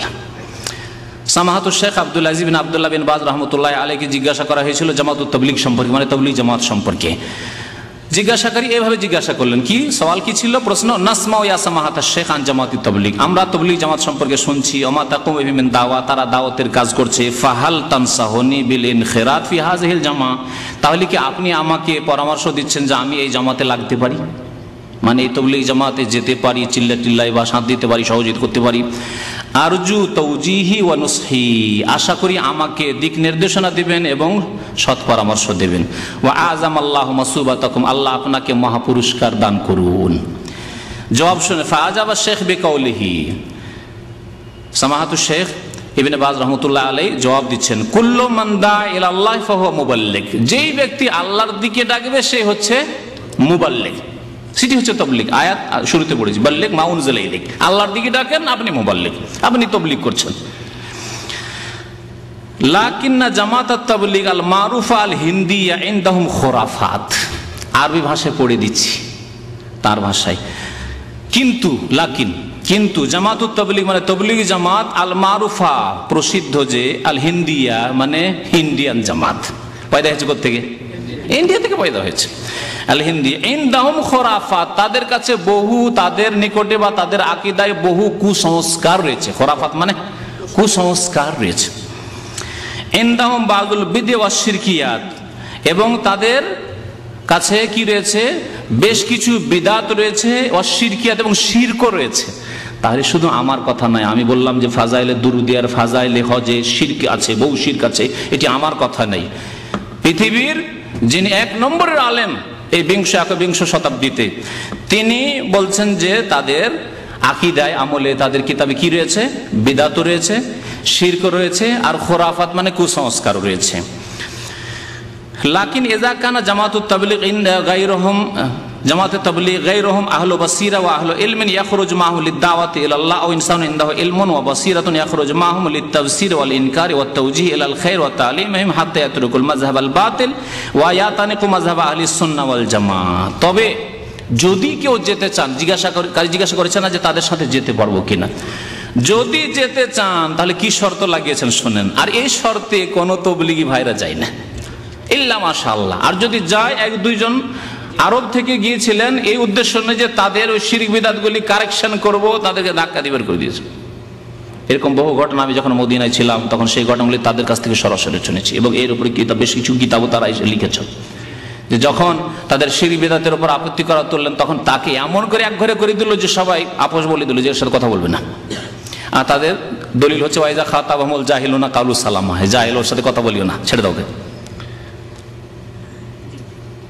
আমার কাছে তাবলীগী জামাতের, ভারতীয় তাবলীগী জামাতের আমির এনামুল হাসান সাহেবের ক্যাসেট আছে, আগামী সপ্তাহে ভাইরা মনে করে দিবেন, ক্যাসেটটা আমার ডয়ারে আছে, নিয়ে আসবো আর বলবো যে যখন পাকিস্তানে সহি আকীদার ভাইরা জিজ্ঞাসা করার জন্য গেলেন যে এই মুর্দা পীরের বয়াত, মুর্দা পীরের বয়াত শোনাবো আপনাদেরকে, তখন বলছে হাম জাহেল সে বাত नहीं करते, দলিল ওয়াইজা খাতাবাহুমুল জাহিলুনা কালু সালামা। যারা এতরাজ করবে, যারা বলবে সংশোধন করার জন্য আপনার মধ্যে শিরক কেন, আপনাদের এই কিতাব বিদআত কেন, বলছে জাহেল। যারা জানে তারাই জাহেল, আর যারা শিরক বিদআত করে তারা আলেম। শুনেন, বলছেন ইবনে বাজ রাহমাতুল্লাহ আলাইহি, লাকিন কিন্তু ইযা কানা জামাতুত তাবলীগ গায়রুহুম আহলু বাসীরা, তাবলীগী জামাতে মানে তাবলীগের একটা দল করলেন যে আমরা মানুষকে জানাবো, কিছু দিনের কথা শেখাবো, কি আহলো বাসীরাতিন ওয়া আহলো ইলম, তাদের কাছে বাসীরাত আছে মানে চোখে দেখে কথা বলে, জেনে শুনে কথা বলে, ওয়া আহলো ইলম এবং ইলম রয়েছে, ইয়াখরুজু মাহুম এবং তাদের সাথে যাক তারা লিদ-দাওয়াতি ইলাল্লাহ, আল্লাহর দ্বীনের দাওয়াত দেওয়ার জন্য, আও ইনসানি ইনদাহু ইলমুন ওয়া বাসীরা ইয়াখরুজু মাহুম লিত-তাফসীর ওয়াল ইনকার, তাহলে তাদের সাথে কে যাবে? আলেম যাবে, যাতে করে সঠিক কথা পৌঁছায়। তারপরে আরেকটি কথা বলছেন যে এমন ব্যক্তি যার কাছে ইলম আছে এবং বাসিরাত আছে, মানে যথেষ্ট জ্ঞান আছে শরীয়ত সম্পর্কে, ইয়াখরুজু মাহুম লিত-তাফসীর, তাদেরকে রাস্তা দেখানোর জন্য, তাফসীর, তাদের চক্ষু লাগ, যেগুলো শিরক বিদআত আছে সতর্ক সাবধান, এগুলো ভুল ভ্রান্তি আছে যে বিদআত হচ্ছে, ছাড়ো এগুলো, ওয়াল ইনকার এবং প্রতিবাদ করার জন্য, ইনকার মানে প্রতিবাদ করার জন্য, যে এই যে ভুল। আপনাদেরকে বলি এ প্রসঙ্গে, তাবলীগী জামাতের প্রথম মার্কাজ হচ্ছে ভারতের দিল্লিতে, যে মার্কাজের নাম জানেন? নিজামউদ্দিন। নিজামউদ্দিন, এই নিজামউদ্দিনের 5 তলা মসজিদে যেখানে তাবলীগ হয়, আমি একাধিকবার গিয়েছি, 5 তলা পর্যন্ত চড়ে দেখেছি। ওখান থেকে 400 থেকে 500 মিটার হবে, 1 কিলোমিটারও নয়, 400 থেকে 500 মিটারও হবে না মনে হয়, এত দূরে বিশাল মাজার, সেই মাজার হচ্ছে নিজামউদ্দিন আউলিয়ার। এই এলাকাটির নামই হচ্ছে এই জন্য দিল্লি নিজামউদ্দিন, মহল্লা ও এলাকার নামই হচ্ছে দিল্লি নিজামউদ্দিন। তাবলীগী জামাতের সারা পৃথিবীর প্রথম কেন্দ্র এই নিজামউদ্দিন মসজিদ, আর সেখান থেকে 400 থেকে 500 মিটার মাত্র, এখান থেকে শিকো হবে না এত দূর, সেখানে লক্ষ লক্ষ লোক। এবং সেই মাজারও গেলাম নিজামউদ্দিন আউলিয়ার, ওখানে গিয়ে দেখলাম যেমন মুসলিম পূজা করছে, সেজদা করছে, তেমন হিন্দু এসে সেজদা করছে সিঁদুর লাগিয়ে, কারণ সিঁদুর দেখে বোঝা যাচ্ছে যে হিন্দুগুলি, আর শিখদের জটা দাড়ি আর মৌজি গুঁফ এসব দেখে বোঝা যাচ্ছে। মহিলা পুরুষ হিন্দু শিখ মুসলিম সবাই এসে কবর মাজার পূজা করছে 300 থেকে 400 মিটার দূরে এই দিল্লি নিজামুদ্দিনের তবলিগের প্রথম মার্কাজের পাশে। এই একটি অবস্থা। দ্বিতীয় অবস্থা, মসজিদে যখন ঢুকলাম, ঢুকতে মসজিদের বারান্দায় প্রায় 6টি কবর আছে। দীর্ঘদিন আগের কথা বলছি, কারণ 15-16 বছর আগে ঢুকেছি মসজিদের ভিতরে, তো পাশ দিয়ে যায়, এখন হয়তো কখন কাজে কামে যেতে হয়। তো ওখানে 6টি কবর আছে, আর তাদের এই বড় হুজুরদের সব এই জামাতের আমির ওমারাদের। তো 6টি যেখানে বারান্দার মধ্যে কবর, মসজিদে কবর জায়েজ না হারাম? নবী করিম সাল্লাল্লাহু আলাইহি ওয়াসাল্লাম কি বলেছেন? এর আগে কিন্তু কবর মাজার পূজা সম্পর্কে 2-3 সপ্তাহ আগে আলোচনা করেছি, তাতে হাদিসগুলি সব উল্লেখ করেছি। লানাতুল্লাহি আলাল ইয়াহুদি ওয়ান নাসারা ইত্তাখাযু কুবুর আমবিয়াহিম মাসাজিদা। ইহুদি খ্রিস্টানদের উপর আল্লাহর লানত এই জন্য হয়েছে যে তারা তাদের নবীদের কবরগুলিকে কি করেছে? সিজদার স্থান মসজিদে পরিণত করেছে। তাহলে নবীও নয়, যদি আলেম ওলামাদের কবর যদি মসজিদে রাখে, তাহলে তাদের উপর কত বড় লানত হবে। ওই মসজিদে, যে মসজিদ হচ্ছে মার্কাজ, প্রধান মার্কাজ, তাতে প্রায় 6টি কবর আছে আমার দেখা মতে। তাতে আমি নিজে কবরগুলি দেখছি বারান্দার মধ্যে, আমার বাইরে নয়, বারান্দা মানে পাশে নামাজ হচ্ছে, জি পাশে নামাজ হচ্ছে, ডান দিয়ে কবর নিয়ে। ঢাকার প্রায় মসজিদে আছে আমাদের আবু জি বহু মসজিদ রয়েছে, বহু মসজিদে রয়েছে। এটা বলছি তাদের মার্কাজ, সেই জন্য বলছি যে মার্কাজে কেউ শিরক মুক্ত করতে পারেনি, কারণ উদ্দেশ্য শিরক মুক্ত করা নয়, বরং শিরক কিতাবেও রয়েছে, মার্কাজে প্রধান কেন্দ্রেও রয়েছে, আকীদাতেও রয়েছে, আমলেও রয়েছে।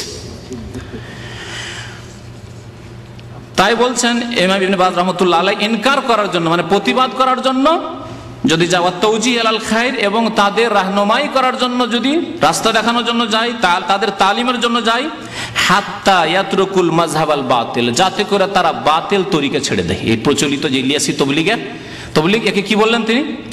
আল মাযহাবুল বাতিল, এই বাতিল তরিকা যাতে ছেড়ে দেয়। ওয়ায়াতানিকু মাযহাব আহলিস সুন্নাত ওয়াল জামাত, যাতে করে তারা আহলিস সুন্নাত ওয়াল জামাতের মাযহাব ধরে নেয়। এ হচ্ছে ফতোয়া ইমাম ইবনে বাজ রাহমাতুল্লাহি আলাইহির ফতোয়া। দ্বিতীয় বড় আলেম কার নাম বললাম মনে আছে? আল্লামা নাসিরুদ্দিন আলবানী রাহমাতুল্লাহি আলাইহি। শেখ ইবনে বাজকে আরেকটি ফতোয়া জিজ্ঞাসা করা হয়েছে ওই সম্পর্কে, যে খারাজ তো মা জামাতে তাবলিগ লিল হিন্দ ও পাকিস্তান, বলছে আমি তবলিগ জামাতে গিয়েছিলাম ইন্ডিয়া এবং পাকিস্তানে। অকুন্না নাজতামু ওয়া নুসাল্লি ফি মাসাজিদ ইউজাদু বিহা কুবুর, আমরা সেখানে গিয়ে দেখলাম বহু মসজিদ রয়েছে, যে মসজিদগুলিতে আমরা ওই চিল্লার ইজতেমা করতাম, যে মসজিদগুলির ভিতরে কবর আছে। ওয়াসামিআতু, আর শুনেছি আন্না সালাত ফিল মাসজিদ আল্লাযী ইউজাদু বিহি কবর বাতিলা, যে মসজিদে কবর আছে সেই মসজিদে নামাজ বাতিল। তাহলে আমরা কি করব? আমরা যে নামাজ পড়েছি, হাল ওই দোহা, এখন ফিরে এসেছি, কোন অন্য দেশের লোক বলছে ফিরে এসে এখন কি নামাজগুলিকে আবার পুনরায় দোহরিয়ে পড়বো? মা হুকমুল খুরুজ মা হুম লিহাজিল আমাকিন, এইসব জায়গায় যাওয়ার হুকুম কি? তখন শাইখ ইবনে বাজ রাহমাতুল্লাহ আলাইহি বলেছিলেন যে না, এই তাবলীগ জামাতের নিকট ফাইন্না জামাত তাবলীগ লাইসা ইনদাহুম বাসীরাতুন ফি মাসাইলিল আকিদাহ, ফাইন্না জামাত তাবলীগ লাইসা ইনদাহুম বাসীরা ফি মাসাইলিল আকিদা, আকিদার মাসলা মাসাইল, বিশ্বাসের ক্ষেত্রে, ফেতের ক্ষেত্রে তাবলীগ জামাতের কোনো জ্ঞান নেই। লাইসা ইনদাহুম বাসীরা, সুতরাং তাদের সংশোধন ছাড়া, তাদের সহযোগিতার উদ্দেশ্যে এরকম যাওয়া যাবে না, এইসব কথাগুলি বলেছেন। তারপরে বলেছেন ওয়াল ওয়াজিবু আলাইকা ইয়াদাতু মা সাল্লাইতা ফিহা, এই যে কবরওয়ালা মসজিদে যে যতগুলি নামাজ পড়েছো, সেই নামাজগুলি তোমার উপর পুনরায় ফিরিয়ে আদায় করা হচ্ছে ফরজ। লিকাউলিন নবী সাল্লাল্লাহু আলাইহি ওয়াসাল্লাম, কারণ নবী সাল্লাল্লাহু আলাইহি ওয়াসাল্লাম বলেছেন লানাল্লাহুল ইয়াহুদা ওয়ান নাসারা ইত্তাখাযু কুবুর আমবিয়াহিম মাসাজিদা, আল্লাহর লানত হয়েছে ইহুদি খ্রিস্টানদের উপর যে তারা নবীগণের কবরগুলিকে মসজিদে পরিণত করেছে। মুত্তাফাকুন আলা সিহাতিহি, মুত্তাফাকুন আলাইহি, বুখারী মুসলিমের হাদিস। এইরকম বহু হাদিস, আরো বেশ কিছু হাদিস উল্লেখ করেছেন তিনি। ইবনে বাজ রাহমাতুল্লাহ আরো বেশ কিছু ফতোয়া রয়েছে। এখন ফিরে আসি আল্লামা নাসিরুদ্দিন আলবানী রাহমাতুল্লাহি আলাইহির ফতোয়া। বলছেন সোহেলা রাহিমাহুল্লাহ তাআলা, আল্লামা মুহাম্মদ নাসিরুদ্দিন আলবানী রাহমাতুল্লাহ আলাইহিকে জিজ্ঞাসা করা হয় মা রায়ুকুম ফি জামাতিত তাবলীগ, আপনার মতামত কি তাবলীগ জামাত সম্পর্কে? হাল ইয়াজুজু লিতালিবিল ইলমি আও গায়রিহি আন ইয়াখরুজা মাহুম বিদাওয়াতি ইলাল্লাহ, কোন তালেবে ইলম মানে আলেম ধরনের লোক, আরব দেশে কিন্তু মধ্যম আলেমগুলোকে তালেবে ইলম বলে, আমরা সব কিন্তু তালেবে ইলম। আপনাদের সমাজে আমরা, বা আমাদের সমাজে আমরা, ভারত পাকিস্তান বাংলাদেশ আমরা আলেম, কিন্তু আমরা আসলে আরব ভাষায় তালেবে ইলম, আমরা ইলম শিখছি। আর আসলে কথা আমরা ডেলি পড়াশোনা করছি, এলিম শিখতে আছি। এমন আলেম হয়ে যায়নি যে ইমাম হুজ্জত, ওই রকম আলেম আমরা হইনি। কিন্তু আমাদের দেশে তো টাইটেল পাস করলে, কামেল পাস করলে আর কমি মাদ্রাসা পাস করলে সব আলেম হয়ে যায়। তো শোনেন, বলছেন যে কোন তালেবে ইলম মানে মধ্যম শ্রেণীর যারা আলেম, আউগাইর হয়ে অথবা অন্য লোকেরা ডাক্তার, ইঞ্জিনিয়ার, আজকাল রিটায়ার হয়ে বেশিরভাগ ইন্ডিয়া বাংলাদেশে যতগুলি ঘুষের চাকরি করেছে, সুদি কারবার করেছে, বড় বড় ব্যবসায়ী, এখন বুড়া হয়ে গেছে, তোবা করতে হবে। সুতরাং সবচাইতে শর্টকাট কোর্স হচ্ছে তবলিগ জামাত। চিল্লায় চলে যাও, দিয়ে একেবারে দাড়ি বাড়িয়ে চলে এসে কাজ হয়ে যাবে। তো এইরকম যাওয়া যাবে, যাওয়া যাবে কি দাওয়াতে আল্লাহ, যে আল্লাহর দিনের দাওয়াত দিতে যাচ্ছি তবলিগ জামাতের সাথে। ফাআজাবা, ইমাম নাসিরউদ্দিন আলবানী রাহমাতুল্লাহ জবাব দিচ্ছেন, জামাতুত তাবলিগ লা তাকুম আলা মানহাজে কিতাবিল্লাহি ওয়া সুন্নাতি রাসূলি আলাইহিস সালাতু ওয়াস সালাম ওয়া মা কানা আলাইহি সালাফুনা সালেহ। তরজমা করি, বলছেন যে তবলিগ জামাত আল্লাহর কিতাব কোরআনে কারীম এবং রাসূলুল্লাহ সাল্লাল্লাহু আলাইহি ওয়াসাল্লামের সুন্নাত আর সালাফে সালেহিনের তরিকার মানহাজ মানে পথের ওপর প্রতিষ্ঠিত হয়নি। আরো শুনেন, লা তাকুমু মানে কায়েম হয়নি, প্রতিষ্ঠিত হয়নি, আলা মানহাজে কিতাবিল্লাহ আল্লাহর কিতাব কোরআনে কারীমের ওপর এবং সুন্নাতে রাসূলের ওপর আর সালাফে সালেহিন অর্থাৎ সাহাবায়ে কেরামের তরিকার ওপর। কারণ আজকে ইসলামে 1400 বছর হয়ে গেল। 1400 বছরে এই চিল্লার জামাত কোনোদিনই পয়দা হয়নি, 70-80 বছর পয়দা হইল। আর এদের তরিকা এটি কোরআন সুন্নাহর তরিকাও নয়, নবী সাল্লাল্লাহু আলাইহি ওয়াসাল্লামের তরিকা না, আর সালাফে সালেহিন সাহাবায়ে কেরাম তাবেঈনদের তরিকাও নয়। ওয়াইদা কানাল আমরু কাযালিকা, বলছেন যে তাহলে যখন ব্যাপারটা এরকমই যে কোরআন সুন্নাহ মোতাবেক এই জামাত প্রতিষ্ঠিত হয়নি, ফালা ইয়াজুজুল খুরুজ মাহুম, তাহলে তাদের সাথে বেরিয়ে চিল্লায় যাওয়া জায়েজ নয়। ভালো করে শুনেন, ফালা ইয়াজুজুল খুরুজ মাহুম। এখানে একটি কথা আরো বলি, 1400 বছর, এই যে 1400 বছর ইসলামের ইতিহাস, এতে কোরআনে কারীমের এই আয়াতের তাফসীর নাকি কেউ বুঝতে পারলো না। ইলিয়াস সাহেব আর জাকারিয়া সাহেব এরা বুঝে নিল কি তাফসীর, কুনতুম খায়রা উম্মাতিন উখরিজাত লিন-নাস, তোমরা শ্রেষ্ঠ উম্মাত, তোমাদেরকে কি করা হয়েছে, বের করা হয়েছে। উখরিজাত লিন-নাস আরবিতে ওর ভাব হচ্ছে যে তোমাদেরকে পৃথিবীতে আনা হয়েছে, হে শেষ উম্মত, হে নবী মুহাম্মদ সাল্লাল্লাহু আলাইহি ওয়াসাল্লাম উম্মত, তোমাদেরকে পৃথিবীতে নিয়ে আসা হয়েছে। 1400 বছরে যত তাফসীর লেখা হয়েছে সবাই এই বুঝলো, কিন্তু ইলিয়াস সাহেব বলছেন যে এর তাফসীর আমি খাবে বুঝেছি। খাব শরীফে কি বুঝলেন, যে উখরিজাত মানে খুরুজ করতে হবে, খুরুজ মানে চিল্লাই, 3 দিন হোক আর 10 দিন হোক আর 40 হোক 4 মাস হোক, এই খুরুজের তাফসীর বুঝে নিলেন খাব শরীফে। জি, খাব শরীফ মানে স্বপ্ন, কি বুঝেন না, আশ্চর্য কথা। শোনেন, বলছেন যে তাদের সাথে তাহলে খুরুজে চিল্লা যাওয়া 3 দিনে 10 দিনে 4 মাসে বা 40 দিনে যাওয়া জায়েজ নয়। লিআন্নাহু ইউনাফি মানহাজানা, কারণ এটি হচ্ছে সালাফে সালেহিনের পথের পরিপন্থী, বিপরীত। ফি তাবলীগে না, আমাদের তাবলীগ প্রচারের ক্ষেত্রে লিমানহাজি সালাফে সালেহ, সালাফে সালেহিন সাহাবায়ে কেরাম, তাবেঈন, তাবা তাবেঈন যে স্বর্ণযুগ ছিল তাদের যে তরিকা ছিল সেই তরিকার তাবলীগ নয় এটি, সুতরাং তাদের সাথে যাওয়া জায়েজ নয়। তারপরে বড় লম্বা কথা আছে, এই জন্য সংক্ষেপ করছি, সময় শেষ হতে যাচ্ছে। ওয়াহুম এই জামাতুত তাবলীগ লা ইয়ানুনা বিদ-দাওয়াতি ইলাল কিতাব ওয়াস সুন্নাহ কামাবদাইন আম, বাল ইন্নাহুম ইয়াতাবিরুনা হাযিহি দাওয়া মুফাররিকা ওয়া লিযালিকা ফাহুম আশবাহু মা ইয়াকুনুনা বিজামাতিল ইখওয়ানিল মুসলিমিন।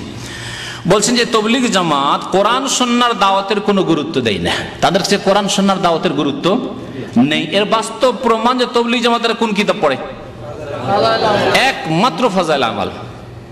ফাজাইল আমল ছাড়া কোনো কিতাব তাদের দার্সে পড়তে দেওয়া হয় না, আর জানেও না তারা, বাস ফাজাইল আমল, এই যে 2 খণ্ড ফাজাইল আমল, এটি হচ্ছে তাদের ইসলামিক কোর্স। আরব জাহিলরা, আরব কোনো আলেম যায় না তাদের সাথে, আরব জাহিলরা যারা যায় একেবারে জাহিল, তাদের পড়াশোনা ক্লাস 5, 4 নয় 1, 2, 3। ভালো আলেম ভালো শেখ কোনো দিনই যায়নি আর যাবেও না, এই শিরক বিদআত। আর যদি কাউকে ধোকা দিয়ে দেওয়া হয় তাদের তাকওয়া পরহেজগারির জাহিরি লেবাস পোশাক দিয়ে, সেটি আলাদা কথা। তারা যখন যায় তাদেরকে উর্দু কিতাব আর বাংলা কিতাব দেওয়া হয় না, কারণ জানে যে এই কিতাবগুলিতে যে সব খোরাফাত আর শিরক বিদআত আছে, একটু আগে ফতোয়াতে উল্লেখ করলাম, সেগুলি যদি আরবরা জানতে পারে, যদিও আমাদের সাথে তাবলীগে এসছে জাহেল আরবরা, কিন্তু এরা পালিয়ে যায়। যদি জানতে পারে যে নবী সাল্লাল্লাহু আলাইহি ওয়াসাল্লাম কবর থেকে হাত বেরিয়ে চলে আসে, আমাদের ধর্মে নবী সাল্লাল্লাহু আলাইহি ওয়াসাল্লাম কবর থেকে ওয়ালাইকুম সালামের জবাব আসে, নবী সাল্লাল্লাহু আলাইহি সাল্লামের কবর পাশে শুইলে রুটি নিয়ে এসে হাজির হয়ে যান। সব কিসসাতে আছে, সব কিসসাতে আছে। এসব কথা যদি আরব এই জাহেল তবলিগে যারা যাচ্ছে তারা যদি জানতে পারে, তো রাতারাতি ফ্লাইট না পাইলেও মনে হয় পালিয়ে চলে আসবে। কমপক্ষে এখান থেকে পালাই, কমপক্ষে শিরক বিদআত থেকে তো নাজাত পায়। এজন্য চালাকি করে কি করা হয়, আরব তাবলীগীদেরকে রিয়াজুস সালেহিন ধরিয়ে দেওয়া হয়। রিয়াজুস সালেহিন ইমাম নববী রাহমাতুল্লাহ আলাইহির কোরআন হাদিস সম্বলিত কিতাব। কোরআনে আয়াত আছে যে কোনো অধ্যায়ের প্রথমে কয়েকটি করে, আর তারপরে হাদিস আছে, এছাড়া আর কিছু নেই। তার নিজেরও বক্তব্য তেমন নেই, কোরআন এবং হাদিস। এই কিতাব ধরিয়ে দেয়। রিয়াজুস সালেহিনের দর্স আরব তবলিগেরা কেন আমি করি। রিয়াজুস সালেহিনের কয়েক বছর ধরে আমার ইয়ামিয়ানতিত ক্যাম্পে সিলসিলা দর্স চলছে। আমার রিয়াজুস সালেহিনের দর্স এখানে এই যে পাশে মসজিদ আছে, এখানে কয়েক বছর রিয়াজুস সালেহিনের দর্স আমি চালাইলাম। রিয়াজুস সালেহিন কোরআন এবং হাদিসের কিতাব। তাহলে আরবদেরকে বলে যে রিয়াজুস সালেহিন খুব ভালো কিতাব, এটা আপনারা পড়েন, আর এটাও রিয়াজুস সালেহিন সেম কিতাব। কি হতো করে যে আমরা যেটা পড়ছি এটাও ফাজাইল আমল, এটাও রিয়াজুস সালেহিন সেম কিতাব, কিন্তু একটি হচ্ছে বকরিন নেদি আর একটি হচ্ছে শেখ সাদি। তা বুঝতে পারছেন? একটি হচ্ছে নেতাজি আর একটি পিয়াজি, এই খাওয়ার পিয়াজি, আর নেতাজি রিয়াজুস সালেহিন নেতাজি। এইভাবে ধোকা দেওয়া হয় আরবদেরকে, কারণ তারা তার উর্দু বুঝে না, তারা তার বাংলা বুঝে না, যে তা আছে কি। তা আমি বুঝি যে আরবিও পড়েছি, উর্দুও পড়েছি, বাংলাও পড়েছি, সেই জন্য বুঝি যে গুপ্তধন এতে আছে। এই গুপ্তধনের ভান্ডার আপনাদের সামনে ধীরে ধীরে প্রকাশ পাবে ইনশাআল্লাহ তাআলা। তো বলছেন আল্লামা নাসিরউদ্দিন আলবানী রাহমাতুল্লাহ আলাইহি যে এই তাবলীগী জামাত কোরআন সুন্নাহর দাওয়াতের গুরুত্ব দেয় না। এটি হচ্ছে তাদের সাধারণ অবস্থা। কামাবদাম বল ইন্নাহুম ইয়াতাবিরুন হাযিহি দাওয়া মুফাররিকা। কেউ যদি কোরআন সুন্নাহর দাওয়াত দেয়, তাওহীদের দাওয়াত দেয়, সুন্নতের দাওয়াত দেয়, হ্যাঁ, যদি বলে নামাজ পড়তে হবে সুন্নত মোতাবেক, বলছে যে এটি হচ্ছে বাল ইয়াতাবিরুন হাযিহি দাওয়া মুফাররিকা, বলছে না, বিভ্রান্তি ছড়াচ্ছে। এটি তাদের ভাষা। আপনি ঘৃণা ছড়াচ্ছেন, আপনি মানুষকে দূরে সরিয়ে দিচ্ছেন। না না, কাছে নিয়ে আসতে হবে, ফাজাইল বয়ান করতে হবে, শুধু পজিটিভ, নেগেটিভ নেই। ফাজাইলে আমল বা তাবলীগী জামাতের যেটি মূল বিষয় সেটি হচ্ছে তাতে কি আছে, পজিটিভ আছে, তাতেও জালিয়াতে ভরা। পজিটিভ মানে শিরক বিদআত আর খুরাফাত কুসংস্কারে ভরা, আর নেগেটিভ মোটি নেই। না এটা করিয়েন না, এইভাবে নামাজ পড়িয়েন না, হ্যাঁ এইরকম নেই, ভুল করছেন এটা না, এসব নেই। এই কোর্স থেকে আউট একেবারে। তাই বলছেন, তারপরে তিনি বলছেন যে এই জামাতটি ইখওয়ানুল মুসলিমিনদের মতো। ইখওয়ানুল মুসলিমিন মিশরের একটি দল, হাসানুল বান্না প্রতিষ্ঠাতা। আর এই ইখওয়ানুল মুসলিমিন দলটি মওদুদি জামাতের মতো। ভারত, বাংলাদেশ, পাকিস্তানে যেমন জামাত ইসলামী, তাদের কথা হলো আমাদের দলে সবাই থাক, জাম্মা, বাস যে কেউ হোক না কেন, বাস আমাদেরকে ভোটটা দিও, আমাদের সাথে থাকো, আমাদের সমর্থনটা যোগাও, বাকি তুমি যা করবে তাই করো।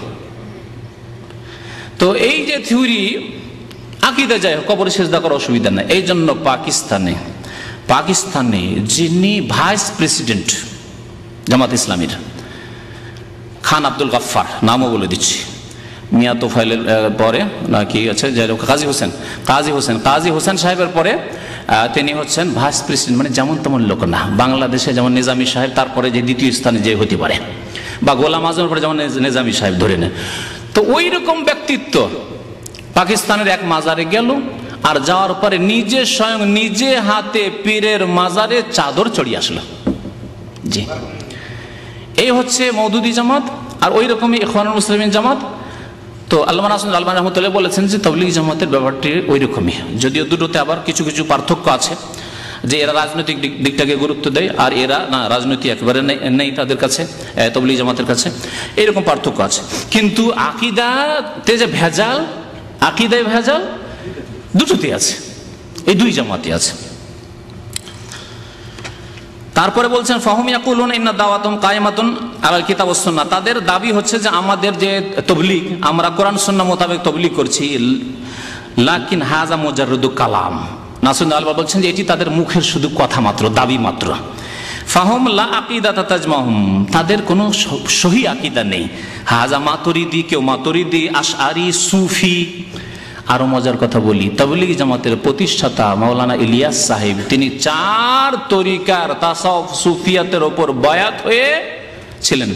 4 তরিকা, বাংলাদেশে তো এক এক তরিকা আছে, চরমনাইরা এক তরিকায়, তাই না? চিস্তিয়া একটা তরিকা, সাবেরিয়া। কিন্তু ইলিয়াস সাহেবের 4 তরিকা ছিল, তার 4 তরিকা। যতগুলি শাখা প্রশাখা হয়েছে 4 তরিকা থেকে বেরিয়েছে। যেমন মজহাবকে 4 মজহাবে ভাগ করেছে, হানাফি, শাফি, মালিকি, হাম্বলি, ওই রকমই পীরতন্ত্রের তরিকাগুলিকে 4 তরিকায় ভাগ করা হয়েছে। তরিকতকে একটি হচ্ছে চিস্তি তরিকা, আরেকটি হচ্ছে না মুজাদ্দিদ শাখা, ওইটা শাখা। হ্যাঁ, কাদেরিয়া আব্দুল কাদের জিলানীর সাথে সম্পর্ক, আর চিস্তিয়া হচ্ছে খাজা মঈনুদ্দিন চিস্তির সাথে। আরেকটি হচ্ছে নকশবন্দি, আরেকটি হচ্ছে সাহেরওয়ার্দী। এই 4টি তরিকা থেকে শাখা প্রশাখা হয়ে হাজার হাজার লক্ষ লক্ষ তরিকা বেরিয়েছে। বাংলাদেশ সম্পর্কে একটি পত্রিকা তাহরিকে কয়েক বছর আগে লিখেছিল যে পরিসংখ্যানে দেখা গেছে বাংলাদেশে 2,98,000 পীরের তরিকা আছে, আর সবগুলির মূল হচ্ছে এই 4টি তরিকা, যে তরিকাগুলি বললাম। আর এই মূল 4 তরিকার ওপর বায়াত হয়েছিলেন ইলিয়াস সাহেব, যিনি তাবলীগ জামাতের প্রতিষ্ঠাতা। সুতরাং বলছেন যে এদের মাতুরিদি আকীদা, আশারি আকীদা, সুফি আকীদা, ওয়াহাযা লা মাযহাব লাহু, এমন আছে যে না, ও মাযহাব হচ্ছে যে আমি এসেছি তাবলীগে, সারা জীবন ভুলভ্রান্তি করি, সেজন্য চলে এসেছি, কোনো কিছু জানে না, কোনো জ্ঞান নেই তার। তো যাই হোক, এই ছিলেন আল্লামা নাসিরুদ্দিন আলবানী রহমাতুল্লাহ আলাইহির ফতোয়া। আরো বেশ কিছু কথা তার ফতোয়াতে আছে, আর 2টি কথা শুনে বলছেন ফাদাওয়াতু জামাতের তাবলীগ সুফিয়াতুন আসরিয়া, আরেকটি গুরুত্বপূর্ণ কথা। সুতরাং তাবলীগ জামাতের যে তাবলীগ সেটি হচ্ছে মডার্ন সুফিজম। আসরিয়াতুন মানে মডার্ন, সুফিজম সুফিবাদ। এই তাবলীগ জামাত কায়েমই হয়েছিল এই সুফিবাদের প্রচারের জন্য। আরেকটি কথা অতিরিক্ত বলি, আমার সাথে শিক্ষকতা করেছেন মদিনা ফারেক, আমার 1 বছর আগে ফারেক হয়েছেন, বিহারের লোক এক ভাই। তো তিনি ওই মেওয়াত এলাকা গিয়েছেন, আমি মেওয়াতের কাছাকাছি গেছি, মেওয়াত যাইনি, মেওয়াতটা দিল্লির একটু বাইরে পড়ছে। বলছেন যে মেওয়াত এলাকায় প্রথম ইলিয়াস সাহেবের জামানায়, আজকে থেকে ধরেন 80-90 বছর আগে, বেশ কিছু মযহাবপন্থী মুকাল্লিদরা আহলে হাদিস হয়ে যায়। রহস্য শোনাচ্ছে আপনাদেরকে। আহলে হাদিস যখন হয়ে গেল তখন এদের মাথা ঘুরে উঠল, যারে তাতে আমাদের হানাফি কমে যাচ্ছে। যেমন অনেকের মাথা ঘুরে আমাদের শত্রুতা কেন, কোরআন এবং হাদিসের আমল করতে লাগলে তখন মাযহাবি গোঁড়ামি ছেড়ে দিল, মাথা খারাপ হয়ে গেল এদের, আমাদের তো লোক কমে যাচ্ছে। কিন্তু কোরআন এবং হাদিস, আল্লাহ এবং রসুলের কথা যা মানছে এই কথা না, আমাদের তো এক মযহাব থেকে আরেক মযহাবে ঢুকেই দিন আপনাকে। আমরা বলছি আল্লাহ এবং রসুলের কথা মানেন, কোরআন এবং হাদিসের কথা মানেন। যদি করতাম হানাফি মযহাব থেকে বের করে নিয়ে শাফি বানিয়ে দিতাম, তাহলে বলতেন যে না না, এটা তো কাম খাওয়া হচ্ছে। হানাফি আর শাফিতে পার্থক্য কি? দুটোই সমান সমান। কিন্তু আমরা তো তা করি না। আমরা বলছি যে মানুষের ব্যক্তি পূজা বাদ দিয়ে কি করো, কোরআন সুন্নাহর অনুসরণ করো। যখন আহলে হাদিস হয়ে গেল কিছু লোকেরা, তখন মাথা খারাপ হয়ে গেল। ইলিয়াস সাহেব তখন পরিকল্পনা তৈরি করলেন, এই জামাত তৈরি হল। এটি একটি কারণ তাবলীগ জামাত তৈরি হওয়ার। যদিও তারা লিখেছে তার সাথে সাথে বেদিনী, অবশ্যই বেদিনী এখনো আছে, তখনও ছিল বেদিনী। বেদিনী সব জায়গায় ছিল, বেদিনী মানুষ নামাজ রোজা করে না, ইত্যাদি ইত্যাদি, এসব দেখেছেন। তারপর তাবলীগ জামাত প্রতিষ্ঠা মেওয়াত থেকে কেন শুরু হলো এর রহস্য। এই জন্য মেওয়াত থেকে শুরু হলো যে এগুলোকে ফেরাও, কেন আহলে হাদিস হয়ে গেল। তাহলে তাবলীগ জামাতের উদ্দেশ্য প্রথম শুরুই হয়েছে 2টি উদ্দেশ্য নিয়ে। একটা হচ্ছে তিনি তার ভাষায় বলেছিলেন তাহনিফ, আর একটা হচ্ছে তাসাউফ।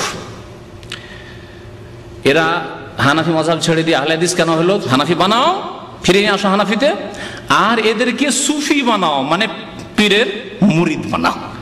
চিশতি হোক, না হয় নকশবন্দি হোক, না হয় কাদেরি হোক, না হয় সাহারওয়ার্দী মুজাদ্দিদি হোক, যা হোক হোক একটা পীরের মুরিদ। তাহলে এই জামাতের উদ্দেশ্য হচ্ছে এই। তাই আল্লামা নাসিরুদ্দিন আলবানী রহমাতুল্লাহ আলাইহি ওই রকমই কথা বলেছেন যে জামাতে তাবলীগ হচ্ছে সুফিয়াতুন আসরিয়া, মডার্ন সুফিজম, আধুনিক সুফিবাদ, বর্তমান যুগের সুফিবাদ। তাদউ ইলাল আখলাক, সুফিবাদের মধ্যে কিছু ভালো দিক আছে, ওই রকমই তাবলীগ জামাতের মধ্যে ভালো দিক আছে। আমি একটি কথা আগে নিয়ত করেছিলাম আর ভাইদেরকে বলেছিলাম যে তাবলীগ জামাতের সম্পর্কে আলোচনা শুরু করার আগে আমি তাদের ভালো দিকগুলি 2-4টি তুলে ধরবো, কিন্তু দেখলাম ফতোয়াতে বেশ কিছু চলেও এসেছে, চলে আসবে কথাগুলি।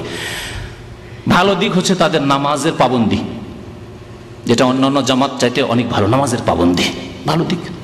নিজেরা নামাজের পাবন্দ এবং নামাজ শিখাচ্ছে, ভুলই শিখাক কিন্তু নামাজ শিখাচ্ছে, বেনামাজি খা নামাজি বানানো ভালো কাজ, এই ক্ষেত্রে আমরা একমত। বরং ওর চাইতে শক্ত ফতোয়া হচ্ছে কোরআন সুন্নাহ অনুসারীদের, সাহাবায়ে কেরামদের, যে নামাজ না পড়লে মুসলমান নাই। তাবলীগ জামাতের ভাইরা তাদের আকীদায় বেনামাজিকে ফাসেক বলে। আমরা বলছি বেনামাজি ফাসেক না কাফের, কারণ নবী সাল্লাল্লাহু আলাইহি ওয়াসাল্লাম বেনামাজিকে কাফের বলে আখ্যায়িত করেছেন। গত মঙ্গলবারে বেনামাজির উপরে এই বক্তব্য আমার হয়েছে, বেনামাজি মুসলিম নাই। তাহলে এই ক্ষেত্রে তারা হক কথা বলছে যে নামাজ ছাড়া ইসলাম নেই, নামাজ পড়তে হবে, নামাজ তাদের মধ্যে রয়েছে। অন্যান্য জামাতে যারা কাজ করে তাদের মধ্যে দেখেছি, আমি এখানে দামামে দেখেছি, নাম ধরে বলার দরকার নেই, তার পাশের জামাতটি আর কি, যে জামাতটির কথা একটু আগে বললাম, তারা বড় বড় কথা, তাদের রাজনৈতিক কথা, আমরা এই যাব নেতৃত্বে গিয়ে আমরা দেশকে একবার ইসলামী শাসনে নিয়ে আসবো, এই করবো সেই করবো, কিন্তু ফজরের নামাজে তাদের খুঁজে পাওয়া যায় না। তাহলে এই জামাতের মধ্যে এই গুণটি আছে না, তারা নামাজে ঠিক আছে, নামাজে তারা ঠিক আছে। আর একটি দিক ঠিক আছে, সেটা হচ্ছে চরিত্র, ব্যবহার, চরিত্র, নমনীয়তা, তাওয়াজু, খাকসারি, ভালোভাবে কথা বলা, এটা ঠিক আছে। কিন্তু এখানে একটা কিন্তু আছে, আপনি যদি অচেনা ব্যক্তি হন তাহলে ভালো ব্যবহার করবে, আর চেনা ব্যক্তি যদি তাদের দলের হন বা আশা রাখছে যে আপনাকে টেনে নিয়ে আসা যাবে, তাহলে ভালো ব্যবহার করবে খুব তাওয়াজুর সাথে। আর যদি চেনেন নাই, আমার মতো করে যে আমাকে চিনে ফেলেছে, যে একে পাওয়া যাবে না, ঠিক না? আমাকে পাওয়ার জন্য জামাত ইসলামীর ভাইরাও চেষ্টা করেছে, এখানে দামামে, দেশেও চেষ্টা করেছিল, দেশেও চেষ্টা করেছে, আর এখানেও অনেক চেষ্টা করেছে। আর তার আগে তাবলীগ জামাত চেষ্টা করেছে, এখানে মসজিদটা ছিল না, ভেঙে তৈরি হচ্ছে না। প্রথম এসে মাগরিবের নামাজ এক ওয়াক্ত পড়লাম, আমার আসা 4-5 দিন হয়েছে, তখন ইসলামী সেন্টার একটু দূর ওইদিকে ছিল, কালসাম বিল্ডিংয়ে, এখানে কাজকাম চলছিল, ইসলামী সেন্টার খুলবে, এসে নামাজ পড়েছে। আমাকে দামামে কেউ চেনেন না, দাড়ি দেখে তাবলীগ জামাতের ভাইরা এটাকে স্বীকার করা যাবে, ও তো আর জানে না যে এর কাছে এলেম আছে মদিনা পাশে, এটুকু তার খবর নেই, সকাল সুরা তার মদিনা লিখা নেই, তাই না? আর এলেমও বা কি আছে না আছে তাও তো লিখা নেই। এই মসজিদের ইমাম ছিল ইন্ডিয়ান বিদাতি তাবলীগী, আর মুয়াজ্জিন ছিল বাংলাদেশে এক বিদাতি, নামটা ভুলে যাচ্ছে, ও এক কেশে ফেঁসে দেশে বিতাড়িত হয়েছে। তারপরে কয়েক বছর পর আবার মক্কা হঠাৎ করে হজের মৌসুমে একদিন দেখা ওই বিদাতির সাথে। এই বিদাতি প্রথম আমাকে দাওয়াত দেয়, মাগরিবের নামাজ পড়ে সালাম ফিরেছি, তসবিহ পড়ছি, একটু তসবিহ লম্বা করে তসবিহ পড়ছি, ওই সময় পাশে এসে বসে গেলাম। আসার পরে বলছেন যে কোথা থেকে এসছেন, কখন এসছেন, ভালো মন্দ সালাম দু, মাশাআল্লাহ কত তাওয়াজুর সাথে কথাবার্তা। তারপরে আমি কিন্তু বুঝতে দিইনি যে কোথায় এসছি, ওই যেখানে দামামে এসছি, আমি নতুন এসছি, এতদূর জানতে পারিনি যে ইসলামিক সেন্টার। ইসলামিক সেন্টার নাম শুনলে তো তার উজু নষ্ট হয়ে যেত, ইসলামিক সেন্টারের নাম টাম বলিনি আমি, দেখি কি বলে, আমি তো জানি যে এরা তো ওই তাবলীগী। তো আমাকে বলছে যে এখানে এশার নামাজ যখন শেষ হয়ে যাবে তখন আমাদের বৈঠক হয়, মজলিস হয়, তো আপনি একটু দয়া করে আসবেন। প্রথম দাওয়াত তাবলীগ জামাতের আমাকে, ছোট্ট একটা ঘর ছিল, ঢুকতে একটা ঘর ছিল না, ছোট্ট একটা ঘর, ওই বিদাতি মানে মুয়াজ্জিন খাদেমের ঘর, ওই ঘরে ওদের ইজতিমা হবে, আমাকে ডাকলো। আমি এসে আমার ডাইরেক্টরকে বললাম যে আজকে তাবলীগ জামাতের দাওয়াত পেয়েছি। তা বলছে যান, যদি আপনি প্রতিবাদ করতে পারেন তো যান, ওলামার ফতোয়া প্রতিবাদ করেন, তাদের বিদাত যেগুলি আছে ভুল ধরে দিতে পারেন, তাহলে যান। বললাম আমি জানি ভালো করে, ভারত থেকে তাবলীগ জামাতকে চিনি, যদি ভুল ধরিয়ে দিই তাহলে আমাকে এক করে দিবে, আর কথা বলবে না, আর তারপরে কেউ কথা বলবে না। তো আমি যেটা বললাম যে তাবলীগ জামাতের চরিত্রে নমনীয়তা, আখলাক, ব্যবহার খুব সুন্দর অচেনা ব্যক্তির জন্য। আর চেনা ব্যক্তি যদি আশা করে যে না এই ছেলেটাকে টানতে পারবো, তাহলে ভালো ব্যবহার। আর যদি দেখে যে না একে পারা যাবে না, তাহলে আপনাকে যদি দেখে এই দিকে, তাহলে ওই দিক দিয়ে টান দেবে, সালাম পর্যন্ত দেবে না। ওটা আমার সাথে বহু ঘটেছে, মিথ্যা কথা বলছি না আমি, আল্লাহকে সাক্ষী রেখে বলছি। বহু তাবলীগী, আরে তাবলীগী হইলে কি হবে, আরে আমি একজন মুসলমান, তো আর তুমিও তো মুসলমান, সামনাসামনি দেখা হলে সালাম আলাইকুম তো আমিও দেবো, হ্যাঁ, সুতরাং তোমার উচিত যে সালাম দেওয়া। আমি একদিন সালাম দিয়ে দেখলাম, আরেকদিন দেখছি আমাকে দেখে পালাচ্ছেন ওই দিক দিয়ে, তাহলে আপনি কি চরিত্রের? ভালো চরিত্র, এর নাম আখলাক। তাহলে তাদের আখলাক ভালো, যে প্রশংসা করা হয়েছে কার সাথে ওইটা ভালো করে বুঝে নেন, নতুন ব্যক্তিদের সাথে, অথবা যার কাছে আশা আছে যে চিল্লাই টানা যাবে তার সাথে বলছেন। তারপর আল্লামা নাসিরুদ্দিন আলবানী রাহমাতুল্লাহ, আম্মা ইসলাহু আকায়েদ, চরিত্র তো এর চরিত্রের দিকে ডাকে, নামাজ রোজা, দাড়ি রাখো, কাপড় চোপড় সুন্নতি হোক, লেবাস সুন্নতি হোক, টুপি হোক, মানে গাছের পাতা সুন্দর আছে, গাছের লতা পাতা সুন্দর আছে। আম্মা ইসলাহ আকায়েদুল মুজতামা, সমাজের আকীদার সংস্কার, ব্রেনে যে কুসংস্কার, শিরক ঢুকে আছে, বিদআত ঢুকে আছে, এগুলোর যে ইসলাহ করতে হবে। ফাহুম লা ইউহাররিকুনা সাকিনান, এই ক্ষেত্রে তাদের সামান্যতম নড়াচড়া নেই, না মাথা ব্যথা নেই। পাশে কবর পূজা হচ্ছে, কোনো মাথা ব্যথা নেই। কোনোদিন তারা দিল্লি মার্কাজ, নিজামুদ্দিন মার্কাজ থেকে বেরিয়ে গিয়ে ওখানে নিজামুদ্দিন মার্কাজে গিয়ে বলবেন ওদেরকে যে এগুলো শিরক হচ্ছে না, নসিহত করার জন্য, বা তাদেরকে ডাকবেন না, এটা তাদের কোর্সে নেই, কোর্সের আউট অফ কোর্স। লিআন্না হাযা বিজামিহিম ইউফাররিক, কারণ তাদের ধারণা হচ্ছে যদি বলি যে কবর পূজা শিরক, মাজারে যেও না, চাদর চড়াইও না, তো বলছে এতে বিচ্ছিন্নতা সৃষ্টি হবে, ইউফাররিক, বিচ্ছিন্নতা সৃষ্টি হবে। এই হচ্ছে তাদের আকীদা। এই ফতোয়া হচ্ছে, ফতোয়া রেফারেন্স বলে দিই, ফতোয়া হচ্ছে আল ফাতওয়াল ইমারাতিয়া লিল আলবানী। আল্লামা নাসিরুদ্দিন আলবানী আরব আমিরাত যখন দুবাই গিয়েছিলেন বা আজমান আরব আমিরাতে, তখন সেখানে তাকে জিজ্ঞাসা করা হয়েছিল প্রশ্ন নম্বর 73, পৃষ্ঠা নম্বর হচ্ছে 38, আল্লামা নাসিরুদ্দিন আলবানীর এই ফতোয়া।